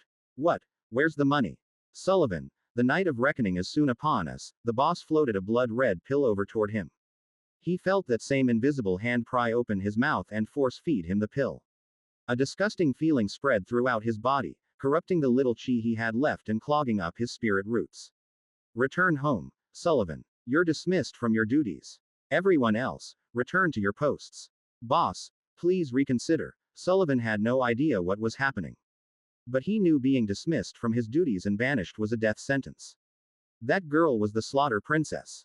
There's no doubt in my mind. He curled his fists in rage as everyone left. Some sniggering about him, others expressing relief that he had lied. The fire woman paused beside him and used chi to conceal her voice. Was it really her? Sullivan nodded, without a doubt. I'll walk you home. Sullivan found himself dragged to his feet and back in the rain. Except this time, a thin layer of fire kept them warm and even dried his clothes as the mud beneath them hardened from the heat. Why are you helping me? Sullivan asked once they were far away from the warehouse. He felt on edge as he glanced around, expecting the monster to jump out at him. You're a man of business with a good head on your shoulders, and your reaction to the blood pill was that of a first-timer. I also noticed you weren't just putting on an act as you burned your chi to reach the warehouse as fast as possible. The woman paused and studied his face. You're not some junkie high on pills or an idiot. You ran with everything you had to the only place you knew where there would be someone strong enough to face off against the princess. Sullivan nodded. The boss. I know it was selfish, but I would have done the same, the woman admitted. It might not have been the princess because if her past actions are any indication, you should already be dead. But I believe you encountered someone strong, someone we should be careful of, and the boss knows this too. He just doesn't care. Sullivan paused. Why? The boss only cares about the night of reckoning that is fast approaching.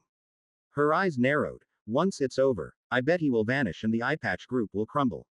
I'm trying to gather a new group from within that will band together after the fallout, and this person you met today seems like someone I want to speak with. Sullivan had been on the darker side of business for long enough to know once a boss loses faith in their servant, that servant is as good as dead. If the boss didn't kill him today, it was only a matter of time. But to go back and make a deal with the Slaughter Princess. The very person who lorded over the group that they were trying to oppose. Wait, this is an opportunity. If I switch sides and help the Ashfallen sect stamp out this rebellion, perhaps I can get out of this alive. I'll let this woman handle the talking and hope they drag me to the winning side. I'm happy to be on whichever team will make me the most money and let me live. I'm in, Sullivan agreed with a smile. Your name. The name is Caliph. We can't discuss things here. The boss has eyes and ears everywhere. I'll walk you home first. It took an hour of speed walking to return to the brothel, and Sullivan couldn't believe his eyes. The hole. It's gone. He ran up to the exterior wall that, if broken down, would lead to the meeting room. It was through here that he had escaped a few hours earlier. The monster tore through here and destroyed this wall, I swear. Caliph stepped forward, ran her finger along the wooden boards, and showed that her fingertip had turned dark brown. Fast drying paint. Expensive stuff. She rubbed her fingers together and frowned. Due to the weather, it's hard to discern when it was used, but it can't have been more than an hour ago. Sullivan stepped back, and upon close inspection, he could tell the slight shade difference between the new boards and the old. They painted the boards to look like the older ones. But why? A cover-up. Caliph beckoned him to lead her inside. Let's see what else they took. Entering, Sullivan led her to the meeting room. There was a brand new table between the two chairs. One he knew he had never bought. Caliph sniffed the air. The smell of fresh paint is stronger in here without the wind and rain to hide it. She looked to the side. The monster came through here. Yes, it took out multiple walls. Sullivan nodded. Caliph whistled. Whoever we are dealing with here is a professional. That is something the Slaughter Princess is not. She is an arrogant child with too much power and money, not someone who would wipe any evidence of themselves to this extent. This is exactly the type of person I want to work with after the night of reckoning. No, you don't, Sullivan thought as he recalled how Hendrik had died. It had been so fast and brutal that there was no way for somebody to work with a person like that. Have you checked on the blood pills? See if any are missing. Sullivan nodded and left for the storage room. His mind wandered as he walked down the quiet hallway. Why did the monster chase me all the way to the warehouse and then vanish? Why did she kill Hendrik and not me? Did the boss scare off the monster? Sullivan descended a hidden staircase to a cellar. Counting the crates, his mouth drew into a thin line. Half of them are missing. He paused as a thought struck him. Everything began to connect. She wanted to meet the boss from the start. That was her goal. Of course, the Princess of Ashfallen would never want to join a group that directly opposed her. She wanted someone to lead her to the leader, and that's exactly what I did. Sullivan's blood ran cold, which means my purpose has run out, and if she's gone to these lengths to cover up her tracks. Sullivan turned around, and sure enough, there she was. The Slaughter Princess was casually sitting on the staircase with one leg up and resting her chin on her palm with a look of amusement.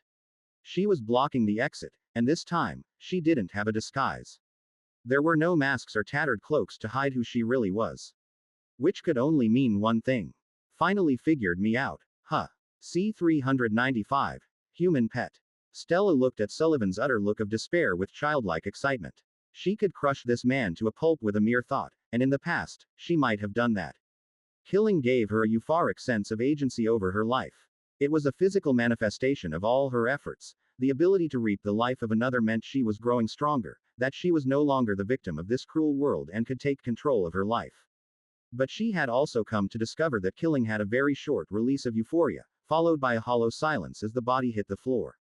Perhaps it was because no matter how many she killed, her life seemed much the same after the corpses turned cold. She kept convincing herself over and over that this kill would be the one to bring her peace and quiet, yet it never did. A small part of her feared that would be true even after Vincent was slain. This looming evil had dominated much of her life, and the idea that its elimination would not give her the peace she desired terrified her. So, to take her mind off things, she had gone to seek out a hobby. Something to distract her wandering thoughts.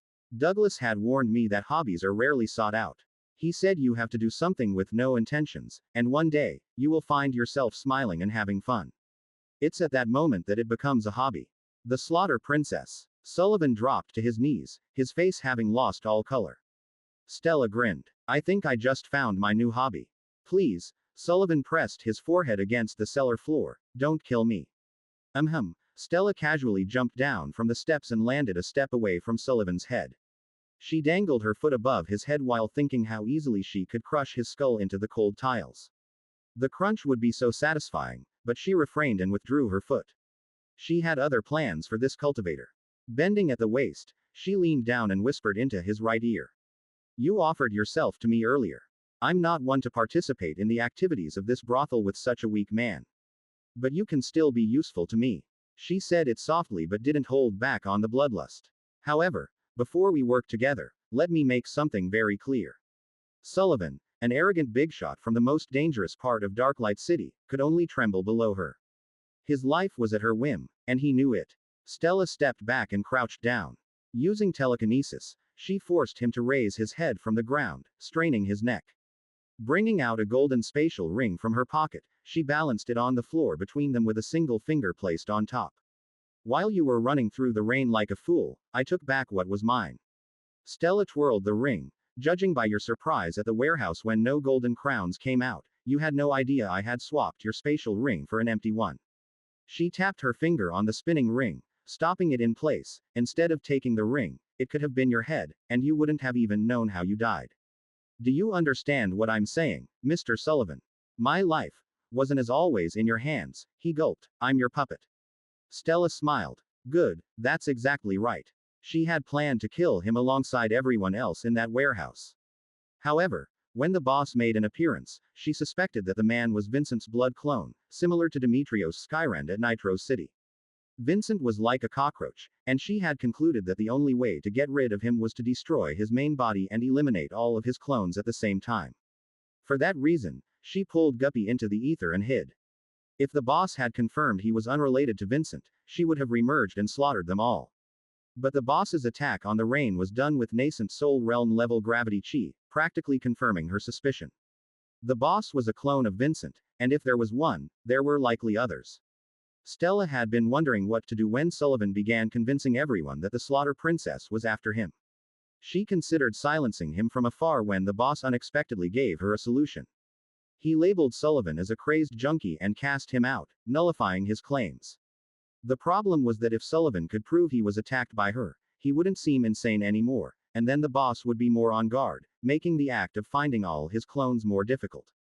So, Stella contacted the Mudcloaks, and under the cover of the heavy rain, they made repairs to the brothel and covered their tracks.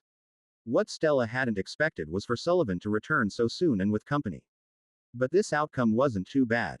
She needed suitable puppets to infiltrate this organization, and while Sullivan had knowledge, he had been cast out and lost his influential position within the Eyepatch group. Stella stood up and released some of the pressure that had been bearing down on Sullivan. The man coughed and wheezed as she walked around him, tracing her finger along the tops of the crates she had left behind. So Sullivan, what do you say? Do you wish to become my pet? Stella used the word pet, because he wasn't a servant or slave, nor was he an ally or a business partner. He was simply a dog that would wag its tail and do as she said. I would be honored, Sullivan said with a serious expression. Stella paused and studied his face intently for a long time. Even when pumping her gaze full of bloodlust, the man remained resolute.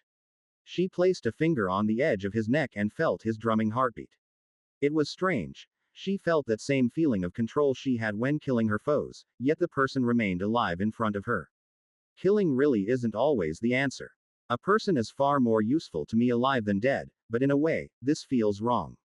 Yes, he's an enemy of the Ashfallen sect.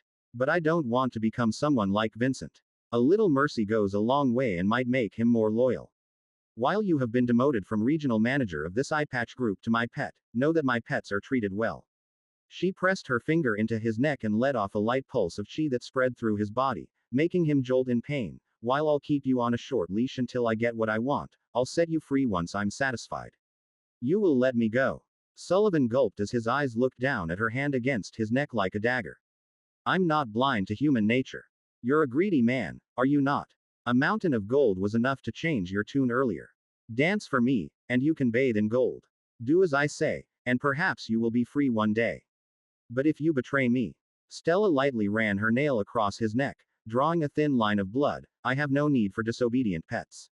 Understand. Sullivan nodded slowly, careful to not agitate her nail against his skin.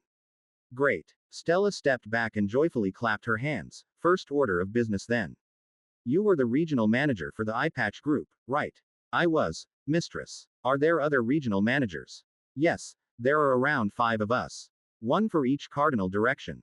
There are 4 cardinal directions. Where is the 5th one stationed? Sullivan paused. In the city center. I believe they are sitting on Darklight City's mortal council. The eyepatch group's reach spreads that deep, huh? Stella sat on a nearby crate and swung her legs, drumming on its wooden exterior while she thought up the best course of action. This group wouldn't be worth my attention if not for Vincent Nitros's backing. That man wouldn't work with mortals if he didn't have an objective. The problem is I can't think of what it could be. To form an information network. To incite riots to distract us while he does something. Unauthorized use of content. If you find this story on Amazon, report the violation. Come to think of it, Sullivan. I overheard the boss, as you call him, reference something called the Night of Reckoning. Do you know anything about that? Sullivan had not dared stand from his kneeling position and address the floor. Forgive me, mistress. I don't know a whole lot. Nobody does. All I know is that the mass spreading of the blood pills is pivotal to the Night of Reckoning's success and that it will happen before the week's end. Before the week's end. Is he waiting for the beast tide to hit? The first wave is still a ways out, and it won't be until the later waves that we will start to struggle to push it back. He did mention he was waiting on a meeting when questioned by the regional managers about the exact day it will start. A meeting. Stella trailed off as she realized something. The only thing Vincent is waiting on right now is to meet me in Tartarus. That makes me even more confused. What use would mortals have once he meets me? Is it to free him from Tartarus if he gets stuck somehow? No, there's no way for them to do that, even if he got control of millions. Wait, he used his family members' blood as fuel for his own technique that he unleashed to instantly kill Hades. While one mortal doesn't hold much chi, if he had millions of mortals gather, he could turn them into a living array to unleash an attack on Red Vine Peak. The possibilities were honestly endless, and she didn't like any of them. It was also disturbing that if she hadn't gone out on a whim to find a new hobby, the Ashfallen sect would have been none the wiser about this scheme going on in the city's shadows. Stand up. Sullivan complied, rising to his full height. Despite looming over her, he respectfully clasped his hands behind his back and drooped his shoulders and head. He didn't dare puff out his chest like he had earlier in front of her. Stella clicked her fingers and a blank page and an ink-dipped pen manifested from her spatial ring. Closing her eyes and using telekinesis, she drew a rough map of the city from memory and by referencing the ether plane. Once done, she opened her eyes and floated the map and pen to Sullivan. Circle on this map where the other regional managers' base of operations are located. Basically, where the boss is likely to frequent. As you wish. Sullivan carefully studied the map and circled the relevant places. 4 were all on the city's outskirts, with one being a residential area in the city's heart. Who does this house belong to? Stella asked, pointing at the one in the center. The Flamehunt family. A noble cultivation family. Sullivan shook his head. Not quite. They are an extremely influential mortal family that focuses on spirit stone processing, and they have many rogue cultivators on retainer. The head of the family is a soul fire realm cultivator with fire affinity. I'm unsure if his bloodline is strong enough to pass the fire affinity down to his children. Interesting. Stella tapped her chin in thought.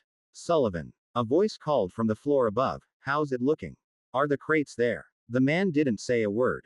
Instead, he looked at Stella for guidance. I don't want to show myself to her just yet. While I know you are guided by greed and will work for the highest bidder or to save your life, she is different. She wants control. I doubt we will work well together. Stella took the map and rolled it up. Tell her that some of the crates are missing. I'll be in touch again soon. Until then, do as you please with my best interests in mind and try to learn more about Caliph. Sullivan silently bowed. Just remember, the trees have eyes. None have betrayed me and lived to tell the tale. Stella wreathed herself in white soul flames and stepped backward into the ether, fading away from reality. Sullivan straightened his back and looked at the spot where the Slaughter Princess had been standing a moment ago. Like a phantom, she was gone without a trace. There was not a smidge of lingering chi to verify her presence here. The rumors don't do her justice. They make her out as a crazed psychopath who murders for fun and looks down on anyone below her. While insane, someone like that is far easier to understand. Did she allow such rumors about her to circulate so people wouldn't take her seriously? Rather than a spoiled child, she was one of the most terrifyingly calculated people I've ever had the displeasure of talking with. Sullivan raised his hand, which he had kept pressed at his side. It was still trembling despite the princess's departure. And now I'm her pet. Have you gone deaf? A head poked over the hole leading down to the cellar and peered down before locking eyes with him. Sullivan, you look terrible. What happened? Just some chi withdrawals, is all. He waved her off. My soul was on the brink of collapse earlier, and then the boss force fed me a blood pill, which hasn't done me any favors. Right. Kalith didn't seem to buy it and jumped down into the room. Running a hand through her black and red hair, she glanced around. So, how's the inventory looking? A few crates are missing, Sullivan answered honestly. Not enough that it's obvious I was robbed, but enough missing that I could look like some crazed junkie high off the stuff. This noble is one scary lady. Kalith rubbed her chin. I really want to meet her. Sullivan chuckled slightly. No, you really don't. He thought but didn't dare voice his opinion. Kalith gave him an odd look, so he changed the topic. While we are far out of earshot of the boss, is there anything for us to discuss? Yes. We need to gather people to our side and fast. Kalith said thoughtfully. I don't know what the night of reckoning will entail, nor when it will be. I just know I need to move fast. I had hoped to convince this noble to get involved and use her immense wealth to sway people to my side. She sighed, but that isn't looking likely. If we can get the other regional managers under us, it will be easier to sway more people. Actually, I never learned your role in the eyepatch group. Is it rather senior? Kalith shook her head. I'm just a grunt in the rankings. It's my father who has a powerful seat. Who's your father? Garrick Flamehunt. He's the central regional manager. Kalith casually explained. While he has some influence in the court and connections to some other noble families, despite their rage toward the Ashfallen sect, most dare not to make a move. They called my father rash and hot-headed for openly opposing the Ashfallen sect and forced him to quiet down. But things are only going to get worse. With every passing day, my family loses their edge, so I refuse to sit by idly. The rogues are getting arrogant, leaving the family to pursue the path of cultivation, which has become more affordable. She looked him dead in the eyesight, a sense of rage flickering in her eyes. It's disgusting. We were the ones chosen by the heavens, and the all-seeing eye came in and gave that gift to all who bow before it. It's like they are all obedient dogs so long as that fake god throws them a bone. Nothing but pets. Sullivan nodded along as that last line hit his ego a little. But that's a good idea. We should target the other regional managers first. Kalith jogged up the stairs and beckoned him to follow. Come on, we don't have much time. Sullivan hesitantly followed. I better distance myself from this woman as much as possible. There's no way the princess will allow the daughter of a family that directly opposes the Ashfallen sect to live, except as a pet. Ashlock returned his focus from fighting off the beast tide to his inner world. The end of the day drew near with darkness blanketing the land, and due to his immense desolation chi output to push back the beast tide, he needed all the sleep under the 9 moons he could get to refill his rapidly depleting chi reserves. Stella, what's all this? Ashlock asked as he saw his daughter leaning on a stack of crates in her house's garden and looking at a map spread out over the top of one. The last time they spoke was a few hours ago, and according to Douglas, she had gone out to the mortal cities seeking a new hobby. Oh, Tree, you're finally back. How's the beast tide? I'm managing to weaken the storm to the point where it doesn't outright uproot and tear apart my offspring, and the weaker monsters are apprehensive about advancing for now. Ashlock paused, though I'm sure that's temporary. Once the stronger monsters come up their rear, they will have no choice but to proceed into my area of desolation or be eaten by those behind as a traveling snack. Stella looked up at the sky of his inner world, which looked like a turbulent, darkened storm of desolation due to the chi and dows he was pulling on to fuel his defense. I see. How's your chi holding up? It must be straining to cover such a large area. Straining was an understatement. Desolation chi was quite taxing, especially if he put multiple dows into it. To constantly pump out desolation chi on an area spanning a ley line. He was already at his limit. My natural chi generation can keep up for now if I get enough sleep under the 9 moons, but once the star core and above monsters arrive and fight back my chi with their own, I'll be overwhelmed. Ashlock sighed. I can still pull on the chi of my offspring and maybe draw up more from the world tree, but there's only so much I can do. The beast tide is inevitable. Now tell me, did you get bored during your trip and rob someone? Stella paused. I suppose that's not so far from the truth. I did steal these. But in my defense, they belong to the Eyepatch group.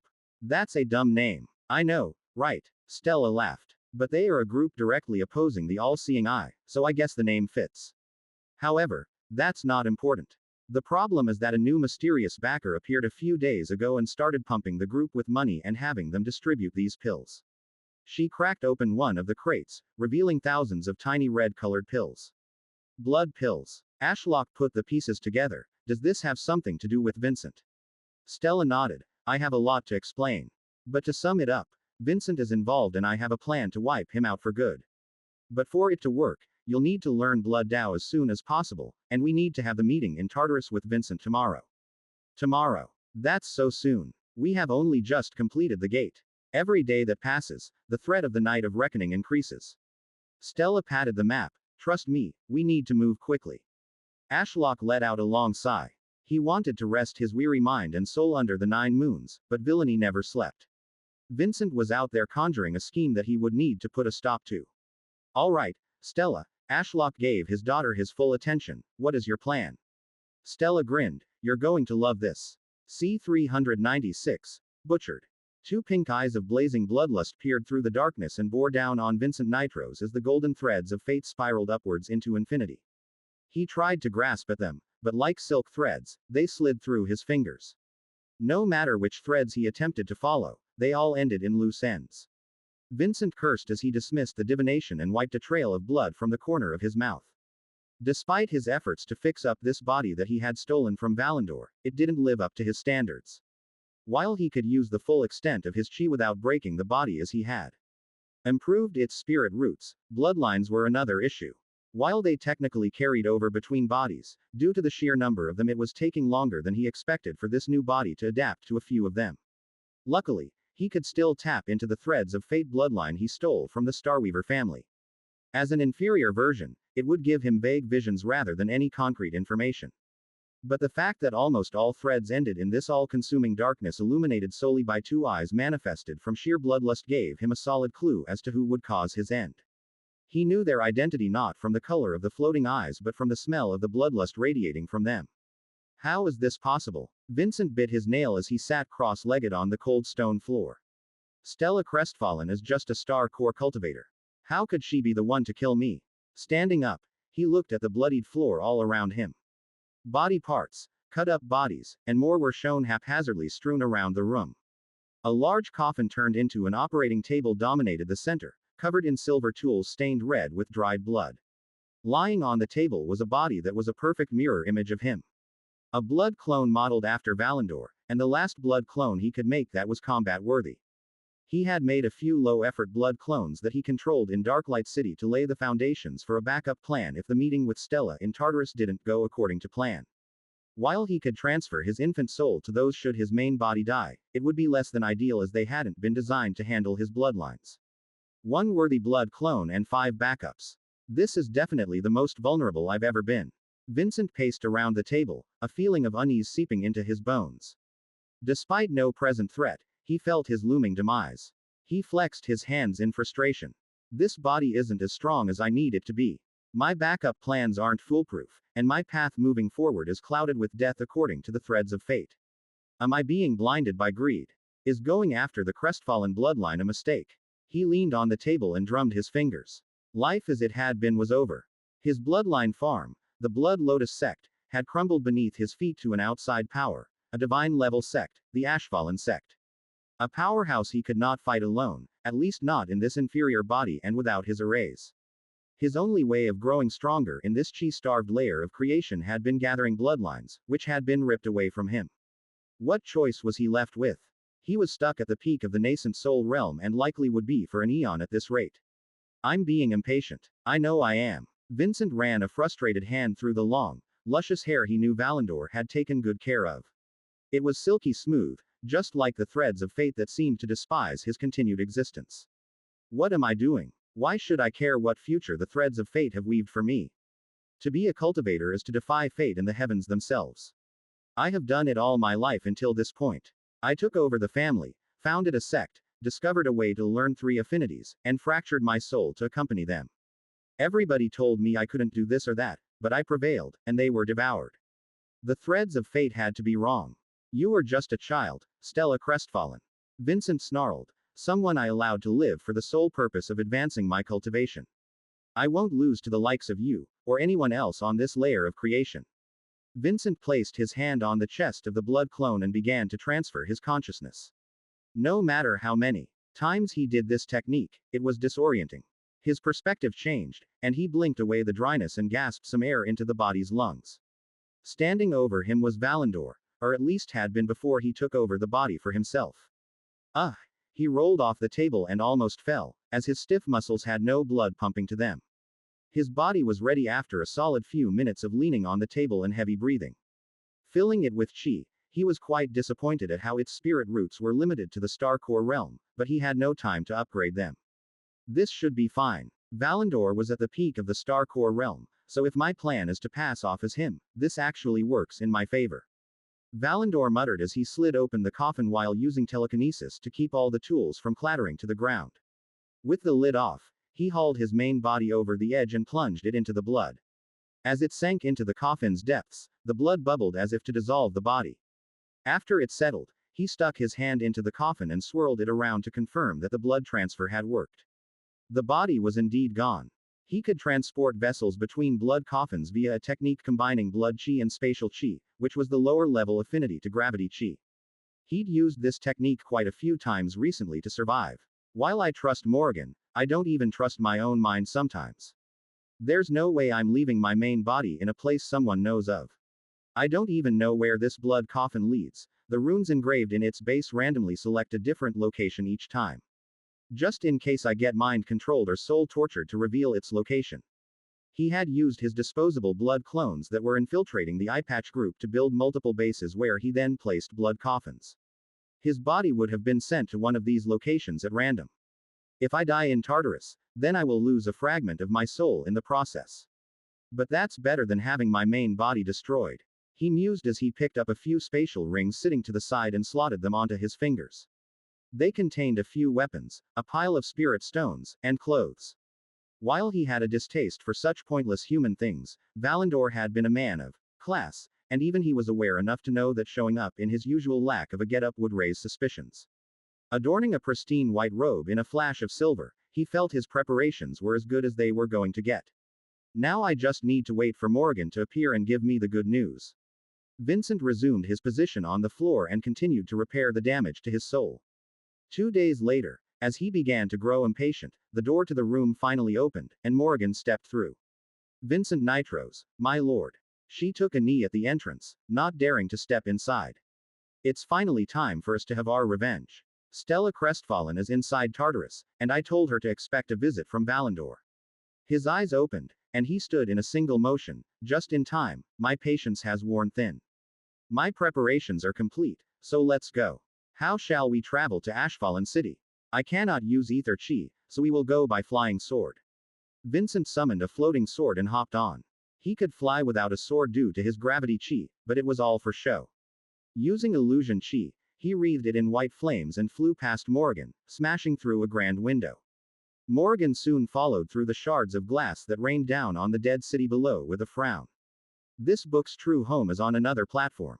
Check it out there for the real experience. Lead the way, Morgan, Vincent gestured with his chin, you know the lay of the land better than I. That was a lie. Vincent had gotten quite accustomed to the area via his blood clones running around the back alleys of Darklight City. He knew of the various factions and memorized every rumor he could about Stella Crestfallen and the Ashfallen sect. Morgan, who was none the wiser, took the lead. They shot through the clouded skies as the cold winter air rustled their long robes and hair. Rain thundered all around them, but such a thing was nothing but a minor inconvenience to them. Despite the storm, the central building of Ashfallen City, which lay at the base of white stone peak that had once been home to the Reborn family, was easy to make out as it dominated the surroundings. Crafted from glossy black marble, it soared skyward in the unmistakable silhouette of a towering tree. Roots coiling up its sides radiated an unnerving type of chi he couldn't recognize. Why is everything tree-themed in this place? They didn't stop at the grand entrance, which had a sign marking it as the Ashlock Trading Company. Instead, they looped around to the structure's rear, where he saw a black stone gate guarded by two massive white wood statues with black flowers growing down their backs. Wait, those aren't statues. Star core level lunar chi wreathed the two beings as they swiveled their heads to glare at them. Those must be similar to the monster under the Ashlock sect's control that I killed in Nitro City. The difference is that one was at the nascent soul level, while these are weaklings at the star core realm. While they look quite imposing, I could destroy them with a flick of my finger. Vincent paused that thought as he remembered he was stuck in a body limited to the star core realm due to the poor materials he had on hand to craft it from. Shaking his head, he ignored the living statues and noticed that around their legs were a few shadow affinity cultivators of various strengths. A shadow cultivator family. Unless the Ashlock sect raised them, I believe there was such a family in the Tainted Cloud sect. Has the Ashlock sect taken over that sect as well? Just how far do their roots spread? Touching down, he dismissed his sword. The shadow cultivators guarding the entrance gave him a brief glance before returning to whatever task they were conducting on the utterly black portal suspended between the gate. Morgan gestured for him to follow, and they strode confidently toward the gate. An older-looking cultivator moved to stop them. Tartarus isn't currently open to visitors. If you wish to challenge the staircase, come back next week. Stand aside, Duskwalker. We have permission from the princess. Morgan said with some spite in her tone. The princess. The man raised a brow. Then you must be Morgan Voidmond, she said, and void soul flames flickered aggressively across her shoulders, overseer of Sleemir. This is Valandor, the White Reaper. The princess is waiting inside to give Valandor something. You wouldn't want to keep the princess waiting now, would you? No, of course not, and yes, I did hear about that. There's no need to be so on edge, the man waved her inside. Knock yourself out. The princess is inside inspecting Tartarus's progress. Thank you, I will. Morgan pushed past the man, and Vincent followed. As the darkness of the portal enveloped them, Vincent used his chi to hide his voice and angrily whispered in Morgan's ear. What's with the attitude? What if he didn't let us in?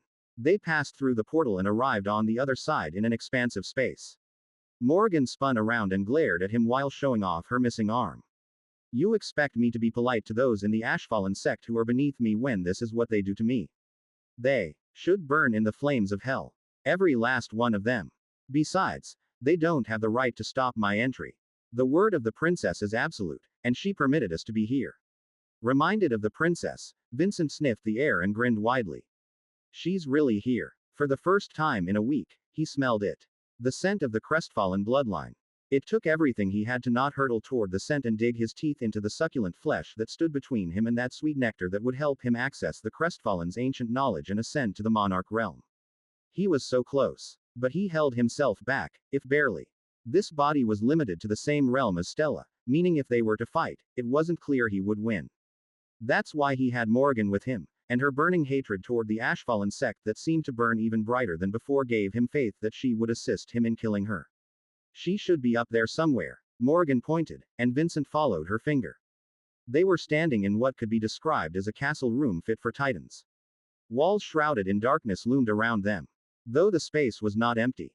What appeared to be buildings that bought and sold things by the signs were dotted around alongside dozens of demonic trees, with mushrooms growing from roots spiraling around their bark, providing some dim lighting. The whole layout of this place directed one's focus to a giant staircase of runically enchanted stone flanked by demonic trees that seemed to ascend through a series of shadow rifts. It was as if 20 alternate realities had lined up in ascending order with a staircase piercing through them. Let's not keep her waiting. Then, Vincent said, taking the lead. They began effortlessly ascending the steps 5 at a time.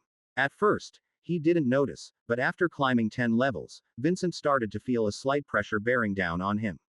He paused, and Morgan came to a stop a few steps ahead. What is it? She asked over her shoulder. I feel a pressure, do you? Morgan nodded. The quality of the chi increases the higher one climbs, but so does the pressure. It doesn't affect either of us much, but for the Chi realm cultivators, the pressure on these upper steps would crush them to death. Why would they bother to climb this staircase then? You see those chests at the tree's base? Morgan gestured to a nearby demonic tree. Yeah, they contain treasures, pills, weapons, artifacts, and more. The Ashfallen sect stocks them to incentivize and help people on their cultivation journey. The higher one climbs, the better the rewards. And the fruit growing from the trees? Vincent asked. Full of chi, and some even carry temporary effects like poison resistance or increased chance of enlightenment. I see. Vincent continued his climb. He didn't know why the Ashfallen sect seemed interested in uplifting so many people into weak cultivators, nor did he care. How they wasted their resources was of little consequence to him. All he cared about was gutting Stella crestfallen and bathing in her blood. Despite the pressure, he began to go faster and faster. The stairs became a blur until he reached the 19th level. His star core hummed loudly in his chest as he staggered up the last flight of steps.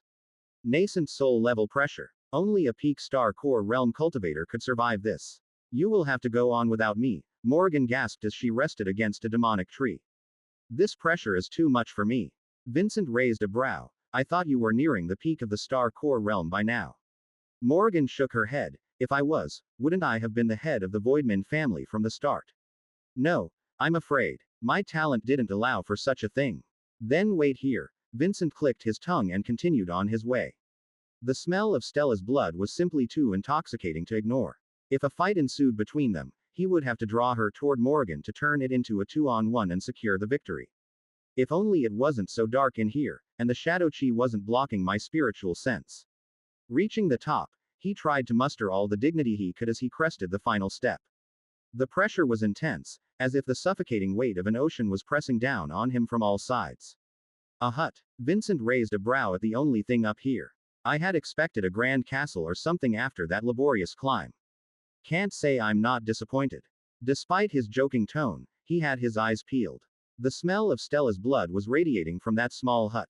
She had to be inside. Sorry to disappoint, Grand Elder Valandor. A girl's voice called out. The door to the hut opened, but all he could see inside was darkness. I can promise the inside doesn't disappoint, though. Treat it as a treasure chest for your deepest desire. Vincent licked his lips and shuffled closer. He searched his consciousness but couldn't remember Stella's voice or even her face. But there was no doubt about it. This was the smell of her blood. He approached the door with his star core primed and ready to go. Entering, darkness washed over him, revealing a small room. Inside, it was not what he had been expecting. There was a woman here, but it was not Stella. Morgan sat at the table, grinning. A metal chain ending in a curved hook was dangling above the simple wooden table. Blood dripped down from a girl's arm that was impaled on the hook like a piece of meat at a butcher's. It eerily swayed from side to side as if compelled by a non-existent wind. Vincent sniffed. There was no doubt about it. The torn-off arm hanging from a hook before him had belonged to Stella Crestfallen, and Morgan likely had something to do with it. C-397. Procreation. What did you do, Morgan? Vincent snarled as he glared at the grinning woman. This was the worst outcome. He ideally needed a person alive so he could drain the required blood from them for the bloodline absorption ritual to work. While this arm did have some of Stella Crestfallen's blood, it was already too stale, and even if he drained every last drop from the arm, it wouldn't be enough to fill more than a cup, let alone a coffin. Morgan had clearly betrayed him, and he had been baited to an area with immense suppression by this cheap trick. If they were to fight here, he was likely to lose. You ask what I did. This was nothing but karma. An eye for an eye, a tooth for a tooth, Morgan waved her stump. An arm for an arm. I got my revenge on that princess brat. You've betrayed me. Vincent slammed his fist down on the table, shattering it in two. How could you say that? Morgan said, unfazed by the destroyed table between them, even after I showed my loyalty many times and got you this snack. Snack. This is useless to me. Vincent ripped the arm off the hook and pointed it accusingly at Morgan. Since when did you switch sides? She looked at him with amusement. Switch sides? Honey, I was never on your side to begin with. But you banished your pride and licked my foot to show your servitude. Oh, you poor child. Morgan shook her head. That little joke was enough to win you over. I've engaged in far more deplorable acts for far less over the years.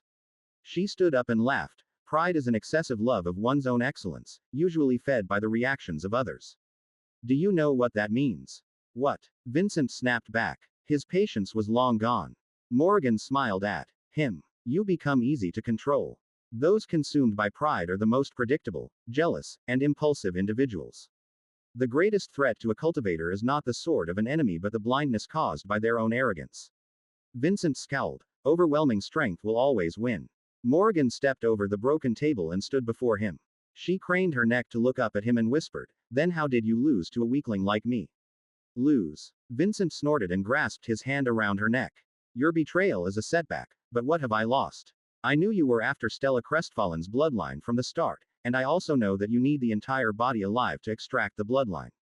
Morgan raised a finger wreathed in void chi and slowly ran it down his cheek. The chilling coldness of the void devoured his flesh, leaving a crevice he couldn't heal. I killed Stella Crestfallen earlier today. I tore her limb from limb and buried her corpse on Red Vine Peak. A place you cannot reach. Vincent frowned deeply and searched her face in hope. Surely, she had to be joking, right?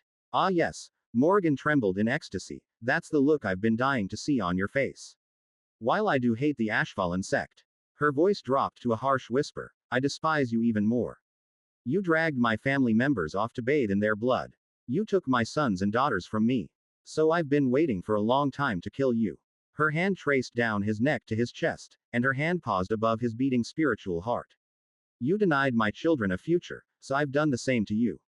The crestfallen bloodline will never fall into your hands as it dries up in the rock of Red Vine Peak. Gone for eternity. What about your daughter? I thought you wanted to save her from her fate in the Ashfallen sect. I have to save her from you first. Vincent licked his lips. Her bloodline has ripened then. Interesting. A taste you will never get to enjoy. Morgan thrust her void-wreathed hand into his chest. Now, Vincent tutted as he firmly held Morgan's wrist in place with a layer of constantly replenishing blood chi to guard his hand against the void. Her fingers were a mere inch from his beating spiritual heart, the source of his power. Killing me in such a way seems rather one-sided, does it not? Should we not step over into hell together? You can't beat me, Morgan sneered. Oh, I know, Vincent agreed. You seem unfazed by the suppression of this place, meaning you are a void cultivator at the peak of the Star Core realm. I may struggle to defeat you even at my best. Hence, I must apologize in advance for what I'm about to do. You wouldn't. Morgan tried to squirm but was unable to escape his grip around her neck and wrist as his blood chi invaded her body and anchored her in place. Void cultivators are cursed to remain in the Star Core realm, meaning you can't have an infant soul. Vincent's eyes glinted with amusement as he loosened his control over his Star Core. A sudden surge of energy erupted, and the core began its cataclysmic transformation into a supernova. Gravity chi bore down on them both, forcing them to the ground. Blood poured out of his body in every way imaginable, staining his pristine white cloak a deep crimson. How dare you go supernova, you cowardly bastard! Morgan screamed as she tried to claw at him. Fight me for real. I can't do that. Morgan knew too much about him and his plans. It was better to go supernova here to eliminate a dangerous void cultivator than to be captured by the Ashfallen sect or leave any evidence of his assumed appearance as Valandor. After all, he needed to set foot on Red Vine Peak by the end of the day. If what Morgan said was true, and Stella's body parts were scattered across Red Vine Peak, he didn't have a moment to waste. I hope you reflect on betraying me as your soul rots in hell, Vincent sneered as he choked Morgan out. She tried to attack him with spikes of void, but it was pointless. Most were blocked by the blood chi gushing out of his body, and the few that managed to pierce him had little hope of stopping the process. His world went white as his Star Core reached a threshold. The internal strength of his soul was incapable of holding in the chi, causing his soul to rapidly collapse before exploding outward. All he heard as his soul exploded was Morgan's final scream. This narrative has been purloined without the author's approval. Report any appearances on Amazon. Vincent groaned as he reached through the darkness and pushed up. The stone lid of his coffin slid to the side, and he sat up. Looking around with the main body he had stolen from Valandor, he confirmed he was in the hideout he had constructed in the center of Darklight City below the Flamehunt family's estate. The memories of what had happened in Tartarus were fuzzy at best, as he had lost a fraction of his soul. However, due to his spiritual heartbeats between every body he controlled being in perfect sync, he was able to transfer some knowledge before he went supernova. Because of this, there were a few things he knew for sure. 1. Morgan had betrayed him, and secondly, she had lied. Stella was alive. If the rumors are true, the ruler of the Ashfallen sect often dotes on his daughter. Her death would be known to him in an instant, and a leader with that level of power wouldn't sit around if someone killed their kin. He expanded his spiritual sight across the land and couldn't feel any chi fluctuations of bloodlust from Red Vine Peak. If Morgan had truly killed Stella Crestfallen, Red Vine Peak would be ablaze with chi. Which can only mean that Morgan and Stella Crestfallen are working together. A limb can be healed, so just because her arm was hanging there doesn't mean she was torn limb from limb.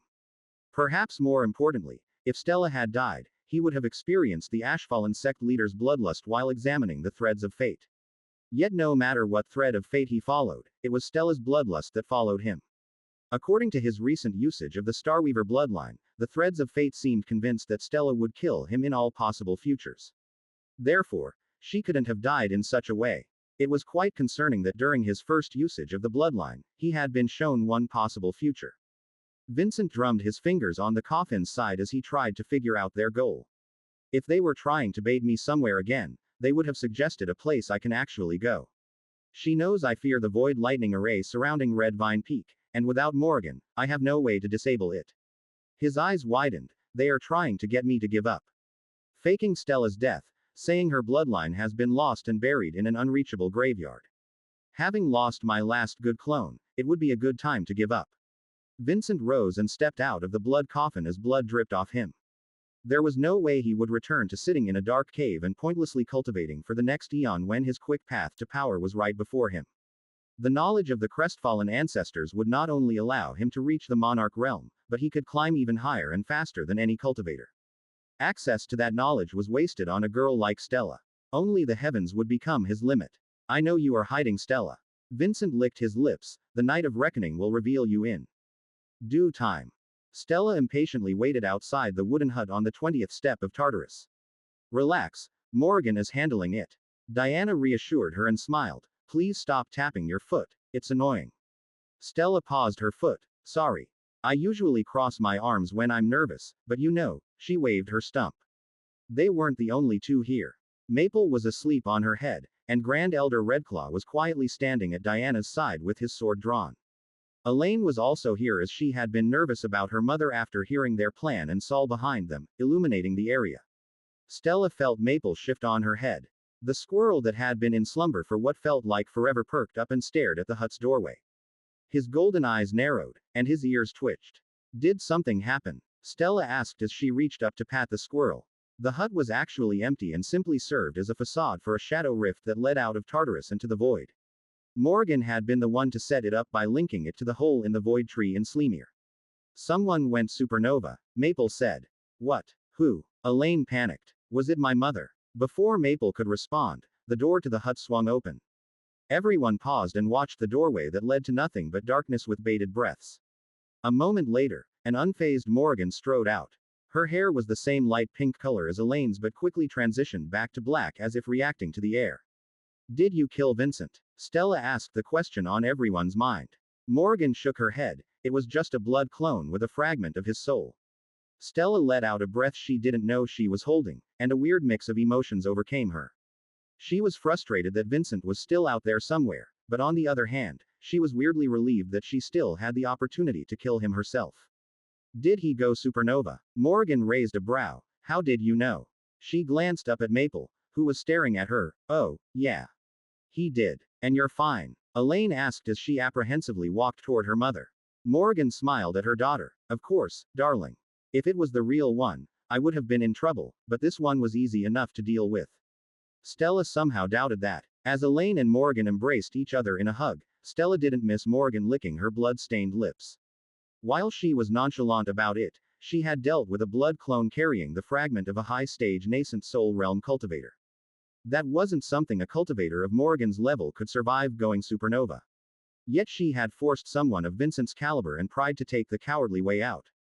Just what had happened in there? While I survived, I believe Vincent thinks I'm dead. Morgan winked at Stella. I also told him I killed you and buried your body on Red Vine Peak. Stella nodded. Good. Also, I believe this is yours. Morgan's spatial ring flashed with silver, and she threw a human arm at her.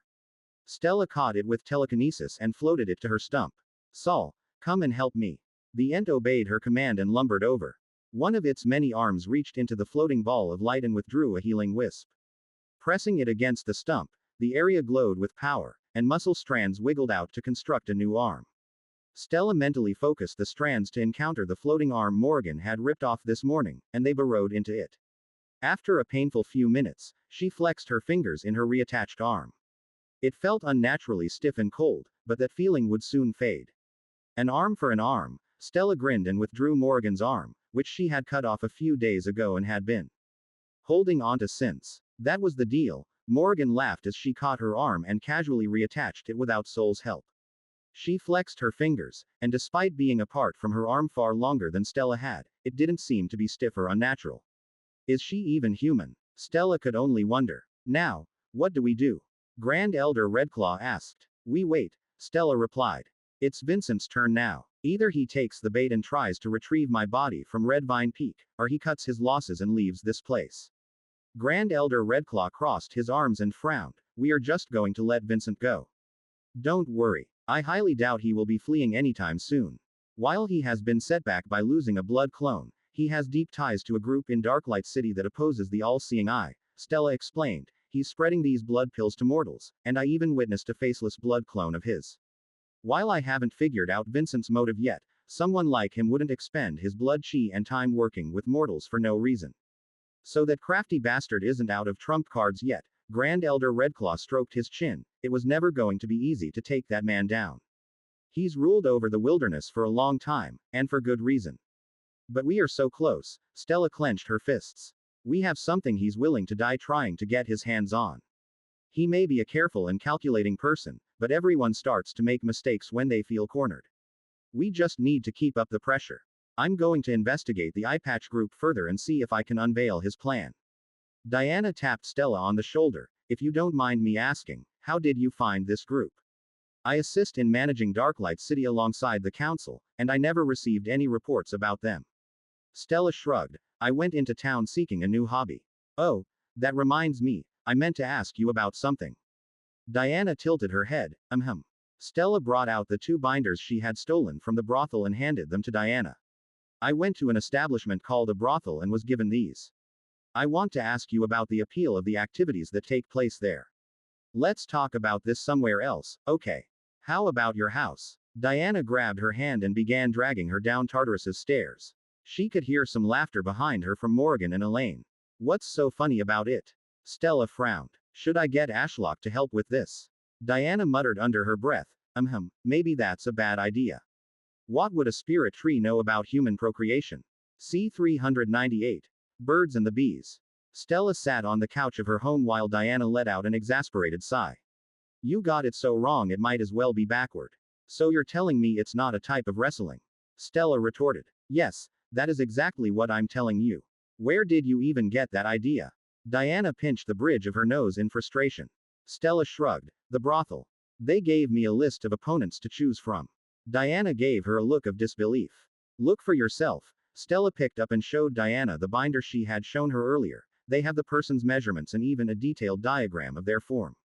Weirdly, there's nothing about cultivation realms, but I suppose that makes sense since this brothel caters to mortals.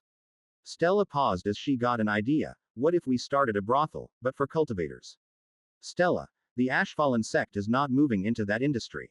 Why not? My human pet's establishment seemed quite profitable if the golden crowns I stole from his storage room were anything to go by. Diana chucked the open binder onto the coffee table and fell into a nearby seat. While nursing her head, she looked at Stella through her fingers. Stella returned a grin, which only made Diana roll her eyes. Fiend, we won't open a brothel. Stella crossed her arms. But I'm still confused. Why were Elaine and Morgan laughing when you dragged me away? What's the big deal? Because it's not a hobby, sport, or a business opportunity. Diana drew her hand away and looked into her eyes. The intense cuddling, as you call it, has an official name. It's called sex, and it's an activity done to create children. What does sex stand for?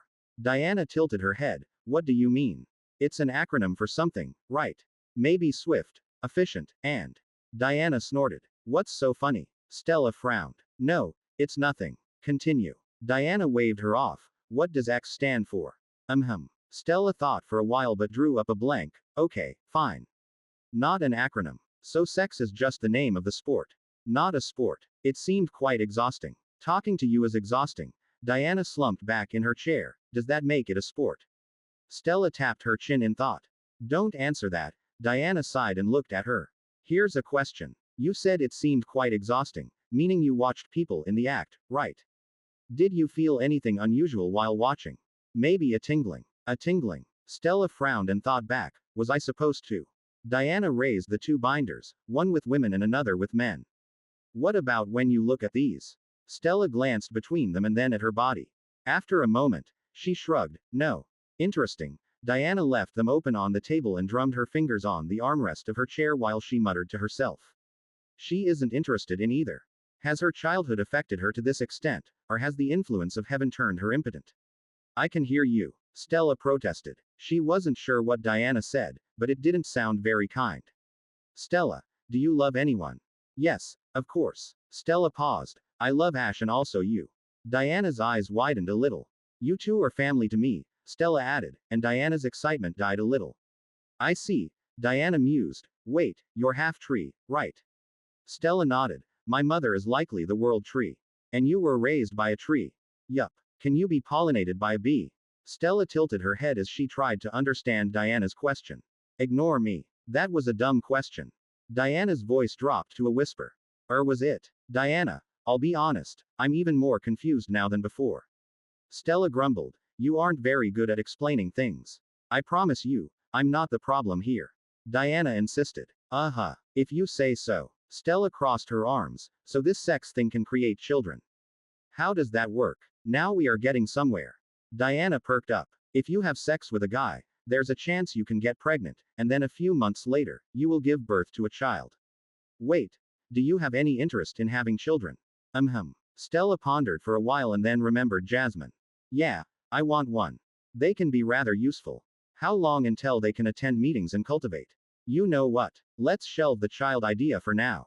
Riker is already at the Star Core realm, and he's what, 5? That's quite a long time, but I'm sure my child will be even more exceptional. Star Core realm by 3 years old at the latest. I can't believe what I'm hearing. Diana groaned. This is a great idea. I can raise my own personal attendant. Stella ignored Diana's protesting stare. I want a child now. How do I do this sex thing correctly? I refuse to tell you. Stella stood up. I'm going to the brothel to ask. Sit back down. Diana snapped, and Stella hesitantly sat back down. What followed was Diana's lengthy explanation of the art of intense cuddling. Right as Stella felt herself drifting off to sleep, Diana asked. Are you listening? Yes. Okay. What did I say then? Stella opened her mouth to answer but drew a blank. Could you explain it again to me like I'm 5? That was too complicated. No, that sounds weird. Diana shook her head. Fine, explain it in weapon terms. Diana gave her a death stare before sighing for the 10th time. Fine. You are the sheath. He has a sword. If his sword goes in and out of your sheath enough times, there's a chance you will get pregnant. Understand. The narrative has been taken without permission. Report any sightings. Stella slowly nodded. I'm a sheath. Got it. But what if we had sex? You don't have a sword. Diana smirked and brought out what looked like an arm-length wooden pole. We can make one. Stella studied the worn wood with confusion. A wooden sword. This will get me pregnant, too. Diana shook her head. No, that's the best part. And it's not a sword. If the purpose of sex is to make children, but this doesn't get me pregnant, what's the point? Diana shrugged. It's fun. Ha. Stella pointed an accusing finger. So it is a hobby. Diana facepalmed. No. And hobbies can be monetized for profit. You are missing the entire point. I don't think I am. Stella smirked. You are just trying to backtrack after I caught you out. Fine. Diana rose from her seat and headed toward Stella's bedroom with a sly grin. Pausing half a step into the room, she glanced at her and said, Are you coming? To do what? Stella asked as she walked over. Diana grinned wildly as she waved the thing that definitely looked like a tiny wooden sword around. I want to show you something. Right now. Yes. Right now. Diana said, taking her hand and leading her inside. Don't worry. I'm not going to do anything too drastic. I'll just show you the ropes for when you find that special someone or if you want some solo fun. The door slowly closed behind them with a soft click. Jasmine opened one eye and pulled on her link with her master. To her utter surprise, it wasn't feeding her negativity. Stella was having fun. What poor soul is she torturing now? Jasmine mumbled as she closed her eyes and tried to focus back on cultivating. But a sudden door slam and laughter in the corridor broke her focus. Master has a friend over. Jasmine got to her feet and wandered over to her bedroom door. Opening it, she peeked into the corridor and was confused at what she saw. A disheveled Stella and Diana were stumbling out of the room, both with massive grins. That was exhausting, Diana said, half jokingly, before collapsing on the sofa in the lounge. From there, Jasmine could see Diana's usually cold and composed face was tinged red. See, I told you it's a sport, Stella smirked. Yeah, Diana waved her off. I don't know how you did it, but you're the one who turned it into a competition. The demoness then seemed to spot Jasmine as she raised a hand in greeting. Hey, Jazz. I hope we didn't disturb you. Don't worry, Grand Elder Diana, you didn't. Jasmine wandered into the lounge and looked between them. Master, did you find a new hobby? Stella and Diana exchanged a look. Yeah, something like that. Stella sat down and grabbed a fruit from the fruit bowl on the coffee table. Though I still have much to learn if I'm to defeat Diana. She took a large bite and munched on the fruit until she suddenly froze. Jasmine felt Ashlock's familiar presence blanket the room a moment after her master. They all looked to the ceiling in unison, and Jasmine felt her master's father's voice echo in her mind as she quickly ate a mind fortress pill. Stella, what are you doing here? I thought you went to investigate the eye patch group to find Vincent Nitrose's main body. Stella choked on the fruit and had to gulp water to help it down. Yes, tree. I was just leaving. Are you okay? You look a little flustered. Stella used ether chi to flatten her hair and remove the creases in her clothes. Nothing to worry about. I just got too absorbed in fighting practice with Diana. You got back your fighting spirit. That's great. Ashlock sounded genuinely relieved. I've got to return to learning blood Dao. After dissolving all the blood pills into a small lake and absorbing blood chi from the Nitrose elders I devoured, I feel on the cusp of grasping it. That's great. Tree. Trying her best to look composed, Diana interjected, why is Ashlock trying to learn blood Dao? Stella glanced at Diana. His new desolation chi can annihilate other chi types so long as he knows the Dao behind them. After learning this, I had an idea. Let me guess, you want him to use desolation chi to annihilate Vincent. Diana frowned. That won't work. Not only is Vincent's chi stronger than Ashlock's, but he also has 3 affinities. Stella shook her head. It's not Vincent I'm after. Then who? Vincent has to control his blood clones somehow. What if desolation chi came in contact with the links between his clones and his main body? Diana's eyes widened. You want to cut off his escape routes. Stella nodded. Exactly. Find and eliminate the heads, and all that's left is the body. The fight with Vincent will be a big and bloody one, and I want to ensure that once he's dead for good. This is a good plan. Diana nodded approvingly. Of course it is, Stella smirked. I'm the one who came up with it. Diana exchanged a look with Jasmine, and they both rolled their eyes. You two are such haters. Anyway, I'm off. Stella vanished in a flash of ether before either of them could say goodbye. Ashlock's all-encompassing presence also shifted away, leaving Jasmine alone with Diana. What are you looking at, Jazz? Diana said as she sluggishly got up from the chair and ran a hand through her long black hair. You and Master weren't fighting, were you? Diana raised a brow. How did you know? Jasmine tapped her forehead. My link with my master. She finds fighting frustrating and enraging, but she was having fun. Oh heavens, Diana suddenly looked horrified. I forgot about your link. Stella sat opposite Sullivan the following day. She didn't want to admit it, but it had taken her a few hours to locate the man. She foolishly hadn't thought of a way to track his whereabouts or instructed anyone to watch him. Luckily, the man had returned to his brothel, where they were now. The man's office was quite spacious, though disorderly. Compared to his well-tailored suit and neat hair, the room showed his wild side. No tingling feeling. I still don't know what Diana was talking about. I didn't feel it even while she showed me what to do in my room. Stella mused while she leaned back in Sullivan's large armchair. The giant of a man was sitting opposite her on a small stool that looked comically small compared to his statue. However, I did find it really fun. Maybe because it was something so new. While Sullivan offered to assist with those activities, I still don't believe he would survive. Also, does he really have a sword down there? I find that hard to believe. Whatever the case, this isn't what she had come to the brothel for. Where is that woman that was working with you? Calith, I think, was her name. Sullivan bowed, reporting to the mistress. Lord Flamehunt urgently called Calith back to the main residence. Oh, Stella leaned on her palm. Why was that? I don't know for certain, but I have a theory, mistress. If you're willing to hear it. Sullivan tensed up as Guppy shifted behind him. Stella had let her pet out of the ether for a short walk and to intimidate her human pet a little, of course. Go ahead. Stella gestured for him to continue. Sullivan gulped.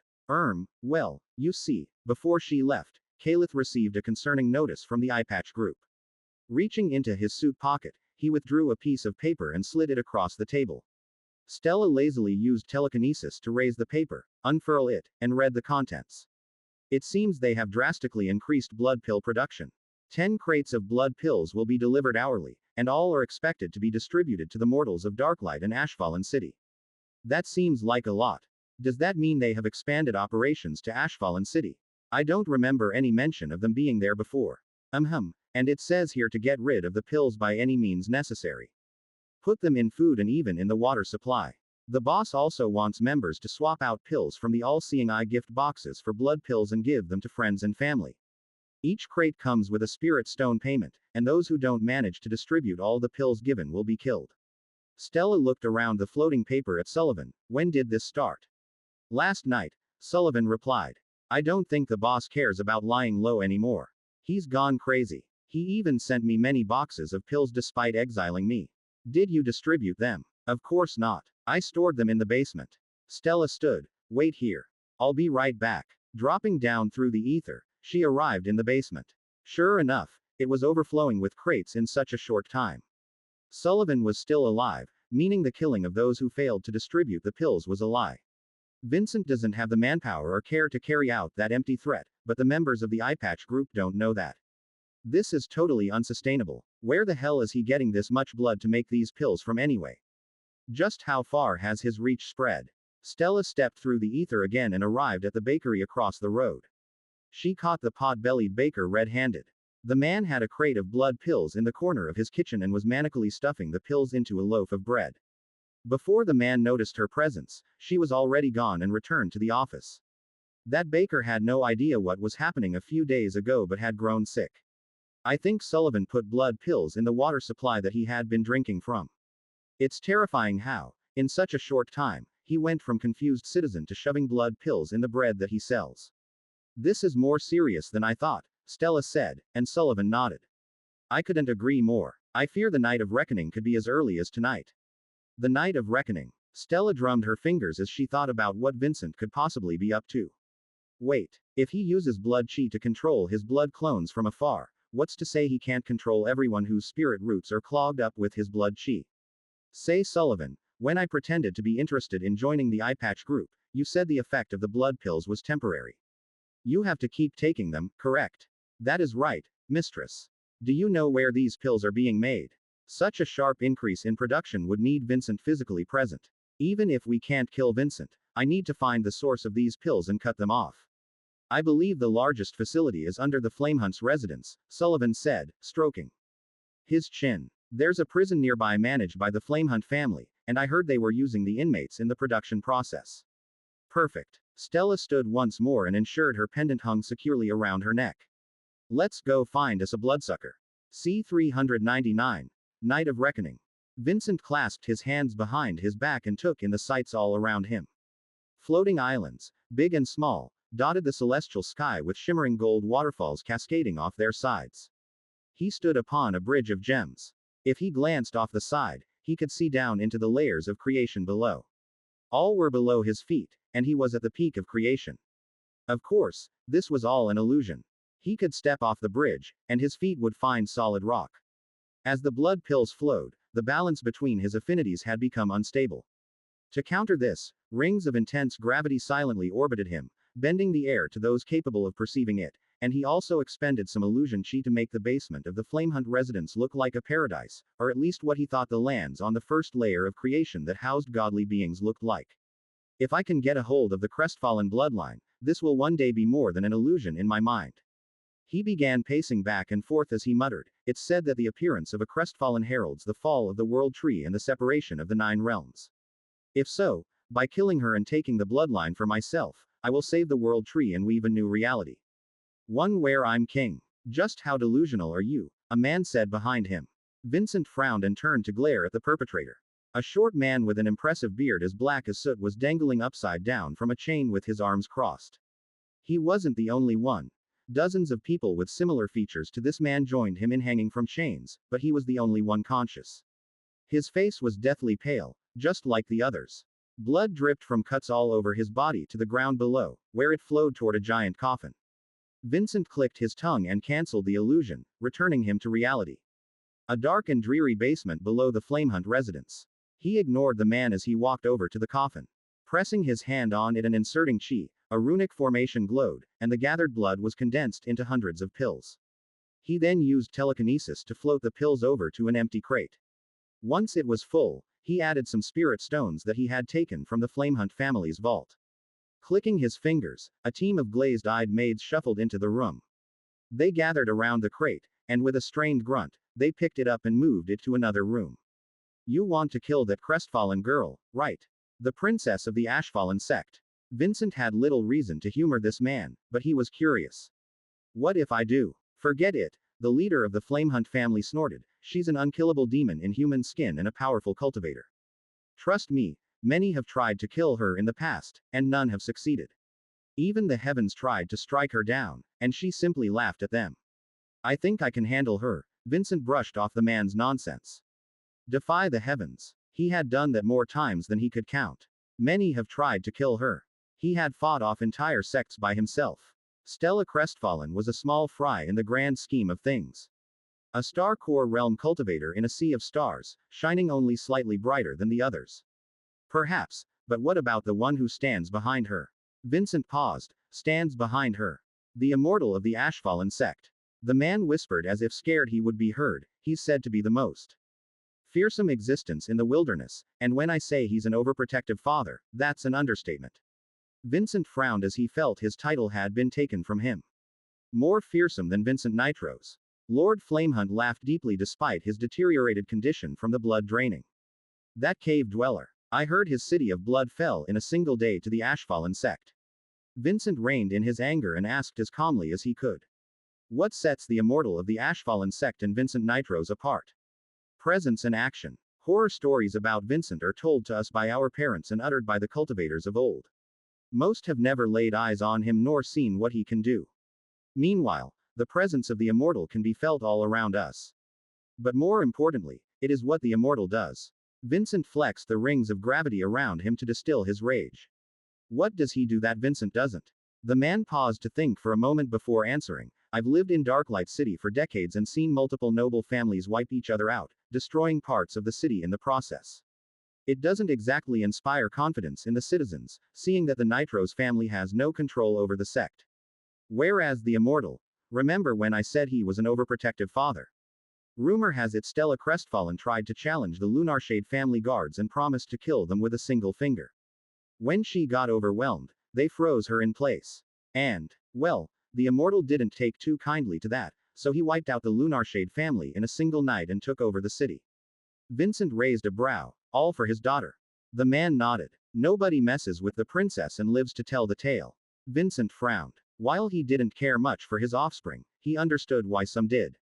However, there was still a reason in this world that discouraged the strong from obliterating the weak. Gathering chi at the peak of power was a laborious process. While he could flatten a city, it would consume centuries of meticulously gathered chi, setting his cultivation back and weakening him. Without adequate chi reserves, a weaker opponent could wear him down and kill him. Meanwhile, his enemies will get ahead. Because of this, it simply wasn't worth it for the strong to get involved in such matters. That is what subordinates or offspring were for. He would only step in if something that directly threatened his existence showed up that his lessers couldn't handle. To destroy a distant city and wipe out an entire ancient family like the Lunarshades over them punishing his daughter for her stupid antics. Either this immortal really is a crazed father, or he is simply so powerful that he doesn't fear anyone else on this layer of creation. Put a stop to this, boss, Lord Flamehunt said with a glint in his eye. I believe it's possible to put an end to the Ashfallen sect's tyranny, but this is the wrong way to go about it. You're drawing way too much attention, and nobody survives once they earn the ire of the all-seeing eye. I'll be the judge of that. Vincent snorted and turned his back to the man. In truth, he was concerned. I can't even remember the last time I felt this cornered by a foe. It's not that I can't run away, but doing so would doom me to never step into the next realm of power. Being greedy and cultivating 3 affinities at once was coming back to bite him, and he had to pay the price. Few nascent soul realm cultivators grasp the law of their affinities, let alone 3. He considered himself an exceptional talent, but there were limits. Support creative writers by reading their stories on Royal Road, not stolen versions. Boss. Vincent had felt the approaching woman's presence for a while, and he had been waiting for her, so her arrival was no surprise. Caliph Flamehunt, welcome. Vincent turned and smiled. Did you have something to report? Ah, yes. Her eyes locked onto his. The Ashfallen sect has become aware of our actions. Redclaw cultivators have been sighted in the streets and flying over Darklight City. The warehouse to the east has been raided by the city guard, so it's only a matter of time until they come. Her gaze wandered off his face and landed on her father, who was chained up. Father. Caliph, why are you here? Lord Flamehunt said weakly, his earlier vigor while talking having faded. What? What is happening? Why are you hanging from a chain? You should have never come, Lord Flamehunt replied. Caliph stammered, but the message you sent me. What message? Lord Flamehunt frowned. I never sent you one. Caliph's face fell as she looked back at Vincent. I got one telling me there was an emergency and to head back here as soon as possible. Vincent smiled. Sorry, that was me. But there really is an emergency. You see, all the prisoners are dead, so I need new sources of blood. Caliph, run, Lord Flamehunt hissed, and Vincent was surprised at how quickly she bolted for the door. Not so fast, I wasn't done talking. Vincent flicked his wrist, and one of the rings of intense gravity orbiting him shot out and encircled Caliph. She let out a helpless cry as she faceplanted the ground and could not move a muscle. Pulling the ring back to himself, Caliph was dragged across the stone toward him. Her agonizing screams echoed in the room as he used telekinesis to float her upside down. Her clothes were ragged, and blood trailed out of nasty gashes left by the stone. No need to glare at me like that, Vincent said as he controlled a runic chain to swing over and clamp around her legs. You betrayed us. She began thrashing around in rage despite her injuries. Fucking bastard. Betrayed you. Vincent snorted. Where did you get that idea? I'm simply getting a return on my investment, is all. You never planned to go against the all-seeing eye, did you? I do, just not with you. Vincent paused. In a fight between gods, the believers are and always will be nothing but pawns. Did you think you would stand beside me as an equal while I fought a god? No. Caliph hissed through gritted teeth. But we gave you our everything. My family put our reputation and future on the line to help you, so to treat us like this. Vincent put his hand around her neck and gently pressed her soft flesh. He could feel her pounding heartbeat through her veins and pained breathing. Life sure was a fleeting and delicate thing. You just said it yourself. You gave me your everything. He leaned closer and whispered, that includes your body and soul. No, wait. Her eyes widened. I'm sorry. Please. Vincent sent a pulse of illusion chi straight into her brain, knocking her out. Killing her would be a waste as corpses didn't continue to produce blood. How dare you? Lord Flamehunt spat. Vincent raised a brow at the chained man while taking out a knife and calmly cutting her wrists and neck. Such injuries would kill a mortal, but cultivators were far more durable. She should survive a few hours like this. Vincent hummed to himself as he walked over to Lord Flamehunt. Going to silence me too. After everything I did for you. Vincent didn't hesitate to cut off the man's head. There was a look of shock on Lord Flamehunt's face as his head fell to the floor. Crouching down, Vincent picked up the head with both hands and looked at it. Shocked that a horror your ancestors tried to warn you about turned out to be real. He unhinged his jaw and took a large bite. With this unconditioned body, the skull was a little harder to eat, but he enjoyed his snack. He then directly drained the body of its remaining blood, causing it to shrivel up into a gray husk. Feeling better, Vincent recalled what Caliph said about the warehouse being raided by the city guard. While he didn't care at this point, as his only goal was to spread as many blood pills as possible by sundown, it was still concerning. Closing his eyes, he focused on the beat of his spiritual heart. In the darkness of his consciousness, his heartbeat echoed out, and distant hearts answered. As they beat in sync, he reached out and took control of one. He opened his eyes, and he was no longer in the basement of the Flamehunt residence. He was remotely controlling one of his hastily made blood clones with a fragment of his mind. At the cost of the clone's integrity, he could use some of his techniques through it, but it wasn't made for that. It was simply a proxy that he could use as eyes and ears. He stepped out of a carefully protected coffin in the warehouse basement and immediately knew something was wrong. It was deathly silent. Spreading out his spiritual sense, he couldn't feel the presence of a single worker. Going up the stairs to the surface, he was surprised. There were signs of a scuffle, perhaps a short but gruesome fight, as there were blood stains on the ground and walls. But there were no bodies.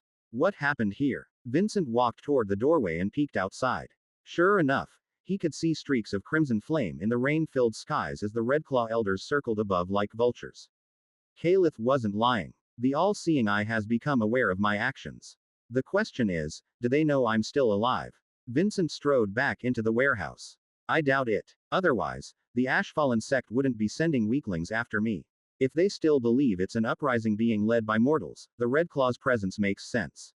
I still have time. The words died in his throat as a sudden all-encompassing wrongness engulfed him. It was the same feeling he got from the Ashfallen Trading Company headquarters in Ashfallen City when he visited Tartarus. This time, it targeted him directly. The illusion chi that had coated his clone's skin to resemble a human melted away. Simultaneously, the gravity chi that had held the body together also vanished, causing him to melt to the ground. What in the 9 realms is happening? I'm being attacked, but from where? He desperately searched with his spiritual sense, but the wrong feeling was everywhere. It was as if reality itself was deconstructing him. Is this the power of the all-seeing eye?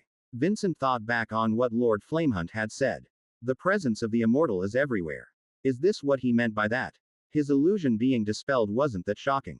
Many cultivators could do that. Destroying the gravity chi holding it together was a bit more impressive but not out of the realm of possibility. Vincent felt genuine fear when his blood began to fade away as if dissolving into the air. It disappeared far slower than his illusion and gravity chi had, but the fact it could be done at all was terrifying. However, because the process was slower, he could finally trace the source. It's a destructive type of chi originating from the ground. Hold on, the ground. Is it being distributed through those tree roots I saw growing along the basement walls? He couldn't believe it, but more and more things were pointing toward the spirit tree on Red Vine Peak being the source behind all of this. As his connection was cut, he returned to his consciousness. His heartbeat continued to echo across reality, but nothing answered. All my blood clones are dead, Vincent concluded as he opened his eyes. The immortal of Ashfallen, the all-seeing eye, whatever name that entity wished to go by. It wasn't a simple cultivator. No, it was a god of destruction. A being that would bring an end to the 9 realms. It's not Stella Crestfallen the heavens fear. It's the one standing behind her. Vincent found himself at a crossroads. Judging by how long it took the immortal to destroy his blood compared to his other 2 chi types, it must be a chi type he struggles to destroy, at least for now. So, he had a chance to act. One that he might not get again. You have got to be joking. Vincent began laughing. He couldn't believe it, but the threads of fate had turned him into the hero in this situation. His selfish desire to take the crestfallen bloodline might be the only thing that could stop the 9th layer of creation from falling to a single spirit tree. Maybe the heavens will smile upon me on this fateful day where a villain rises to take down a greater evil. Wrapping himself in illusion chi to turn invisible, he left the Flamehunt residence.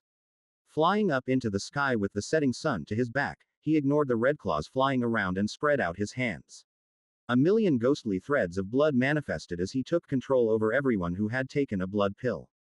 The night of reckoning begins now. His spiritual heart pounded in his chest as he sent out an illusion through the links. Your greatest wish will be granted at the top of Red Vine Peak. All you have to do is touch the great spirit tree. Like a moth to a flame, every mortal, young or old, flooded the storm-filled streets and began charging toward Red Vine Peak. Let's see how many mortals that void array can strike down before it runs out of chi. Vincent smirked as he followed the crowd and floated toward Red Vine Peak. Unlike the mortals who were charging to their deaths, his greatest wish really would come true should he reach the peak.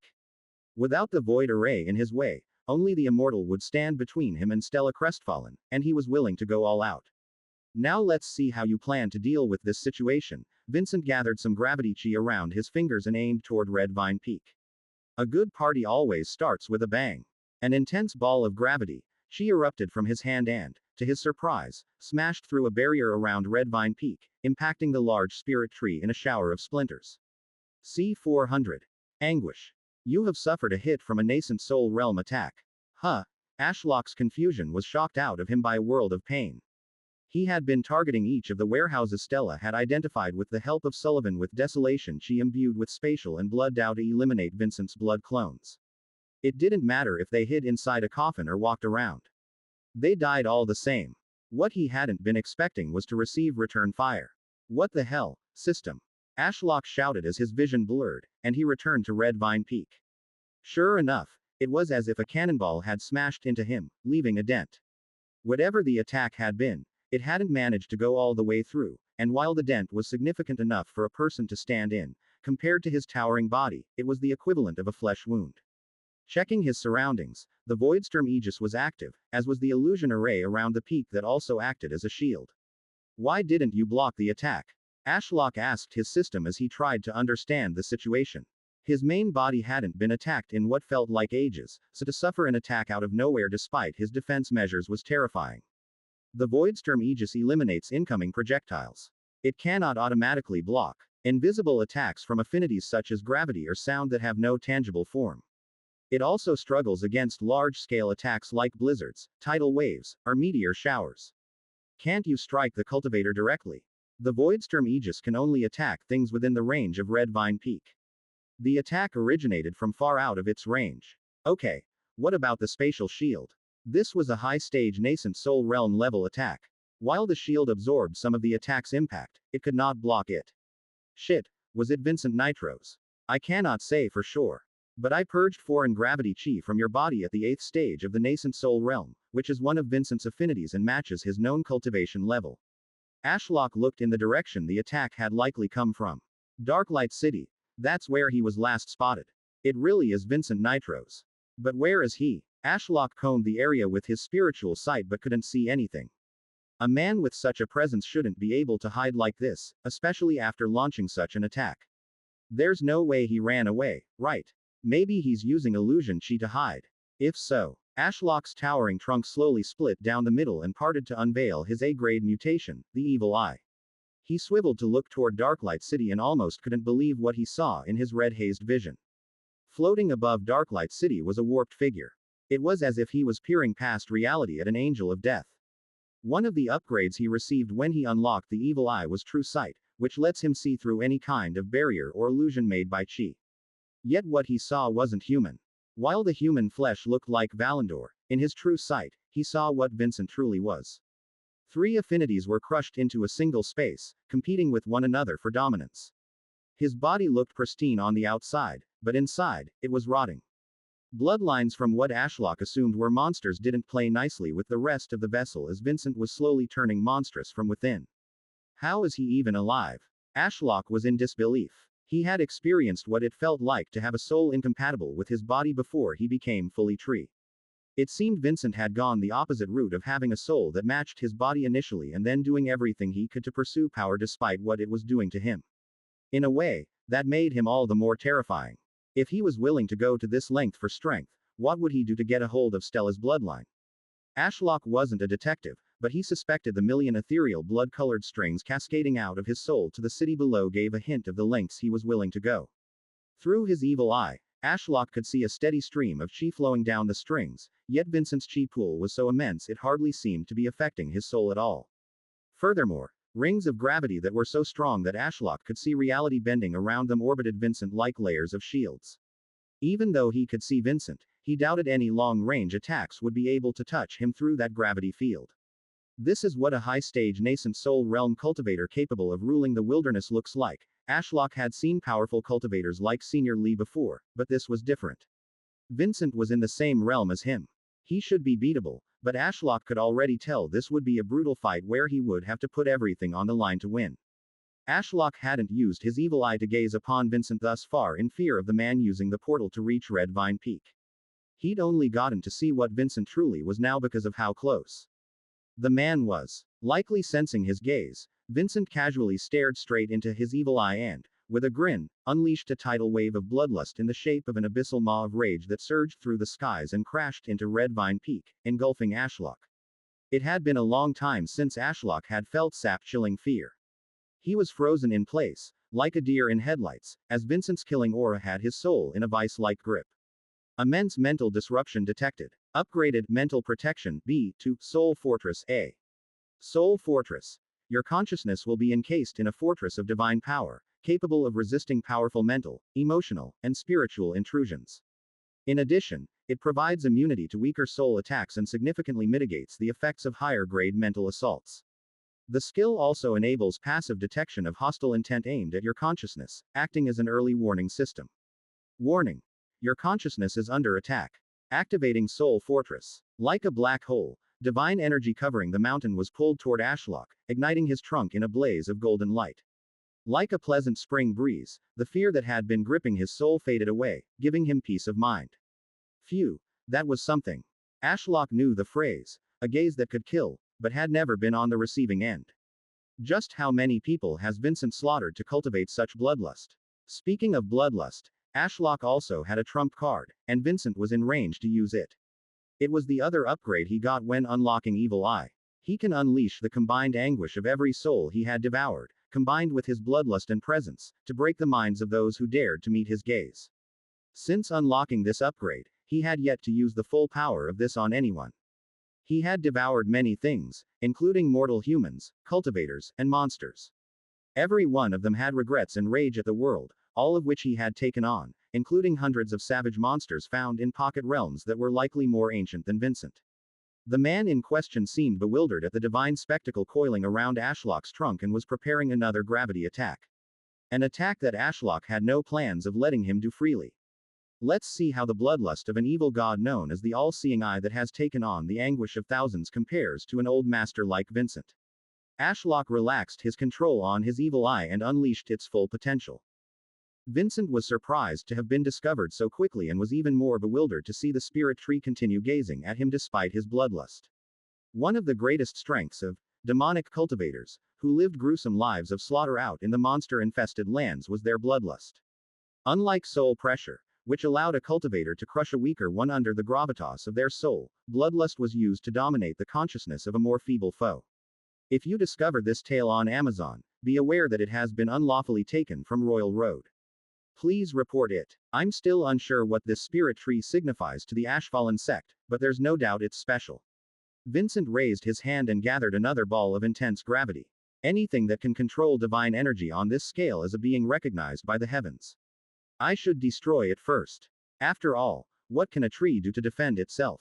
The strange eye that had been peering through a giant slit in the trunk that had been giving him a slightly unsettling feeling began to glow with an eerie, otherworldly light, making him pause. What the? Vincent trailed off as the eye became a window to a shifting storm of emotions.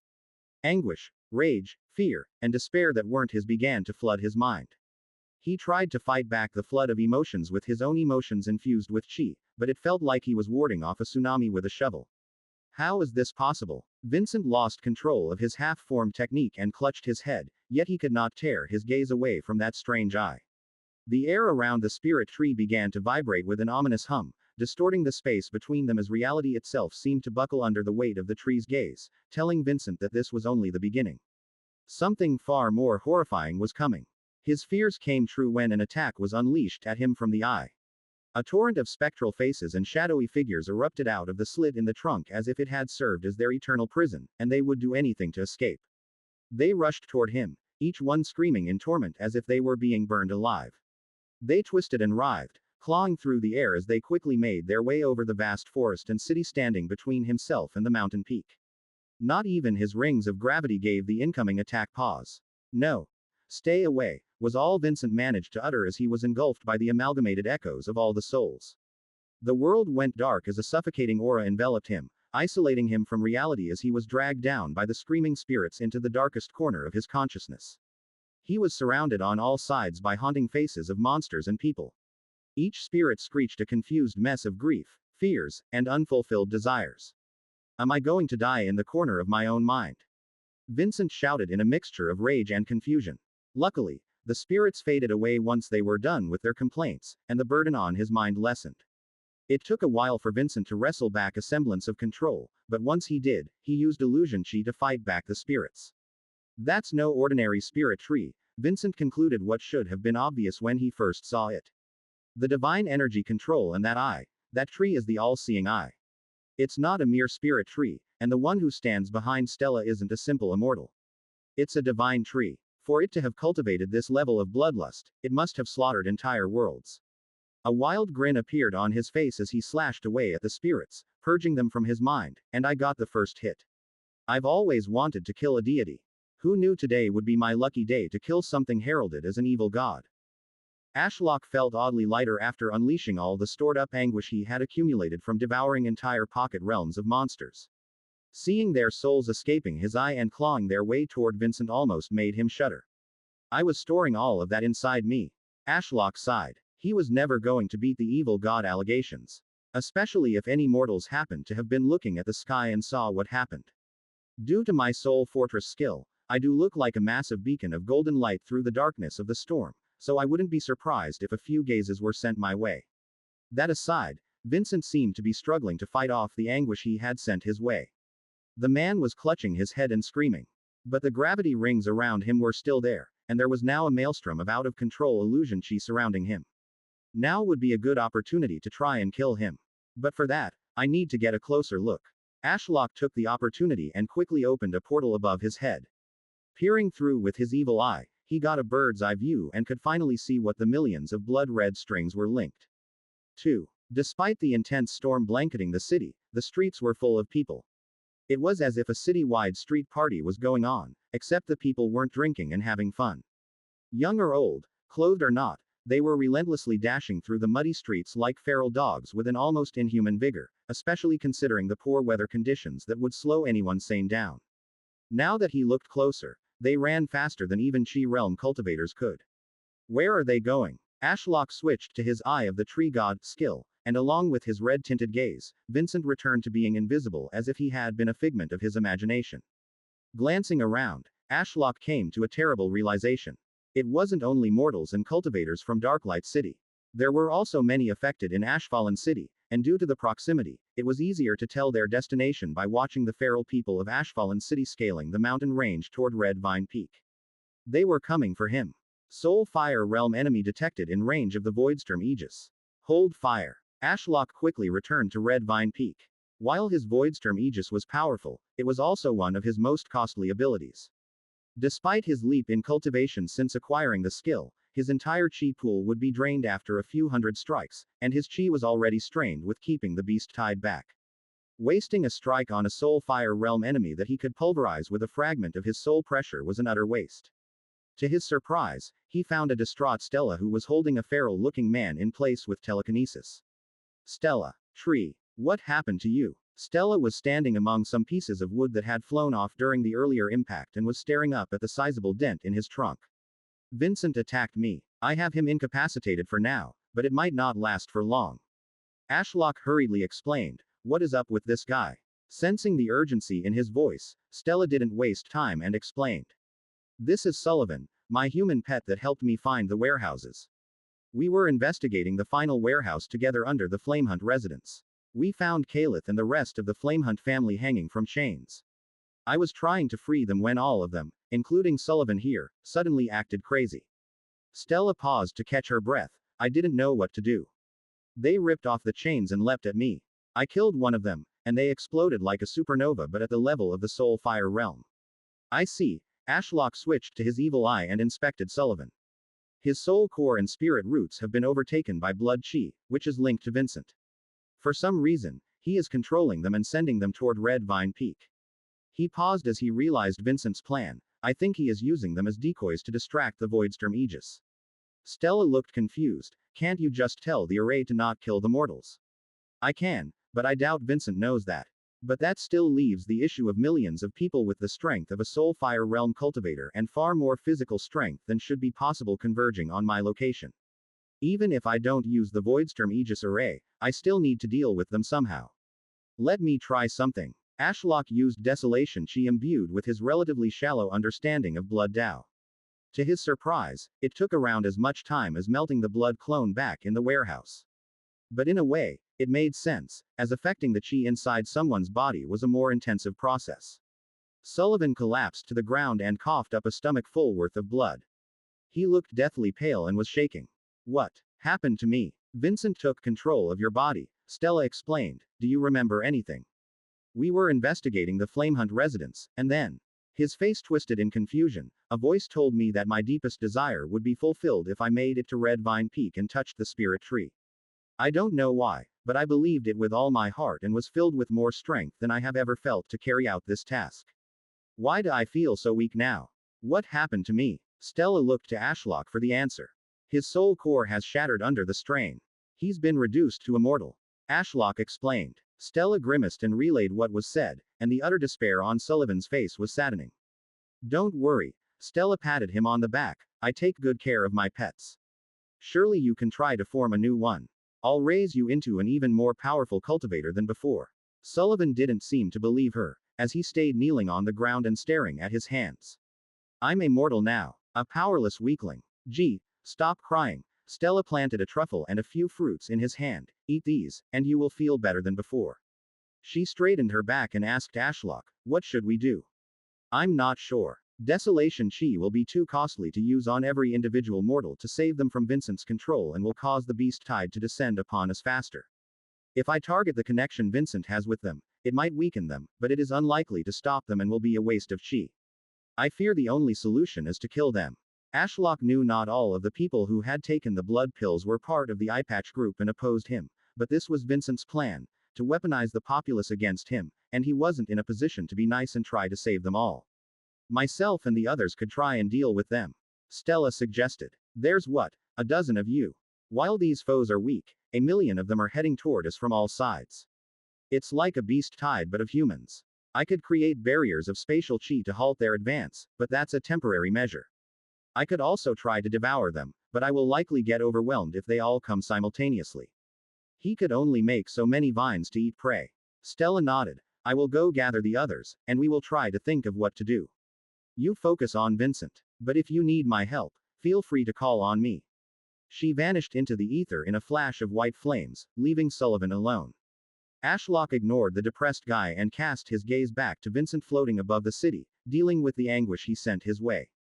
The incoming mortals were a big concern, but if he managed to kill the source, there was a chance they would regain their sanity. The man was too far away from his trunk for many of his abilities to have much effect, which meant he needed to get closer.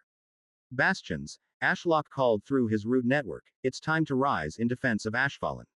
A rumbling spread across the land as multiple islands topped with a spirit tree of various affinities and cultivation levels rose into the sky. They slowly rotated, and all began floating over Darklight and Ashfallen City toward Vincent. I may not be as strong as you, Vincent, but fighting a spirit tree on its home ground is simply foolish.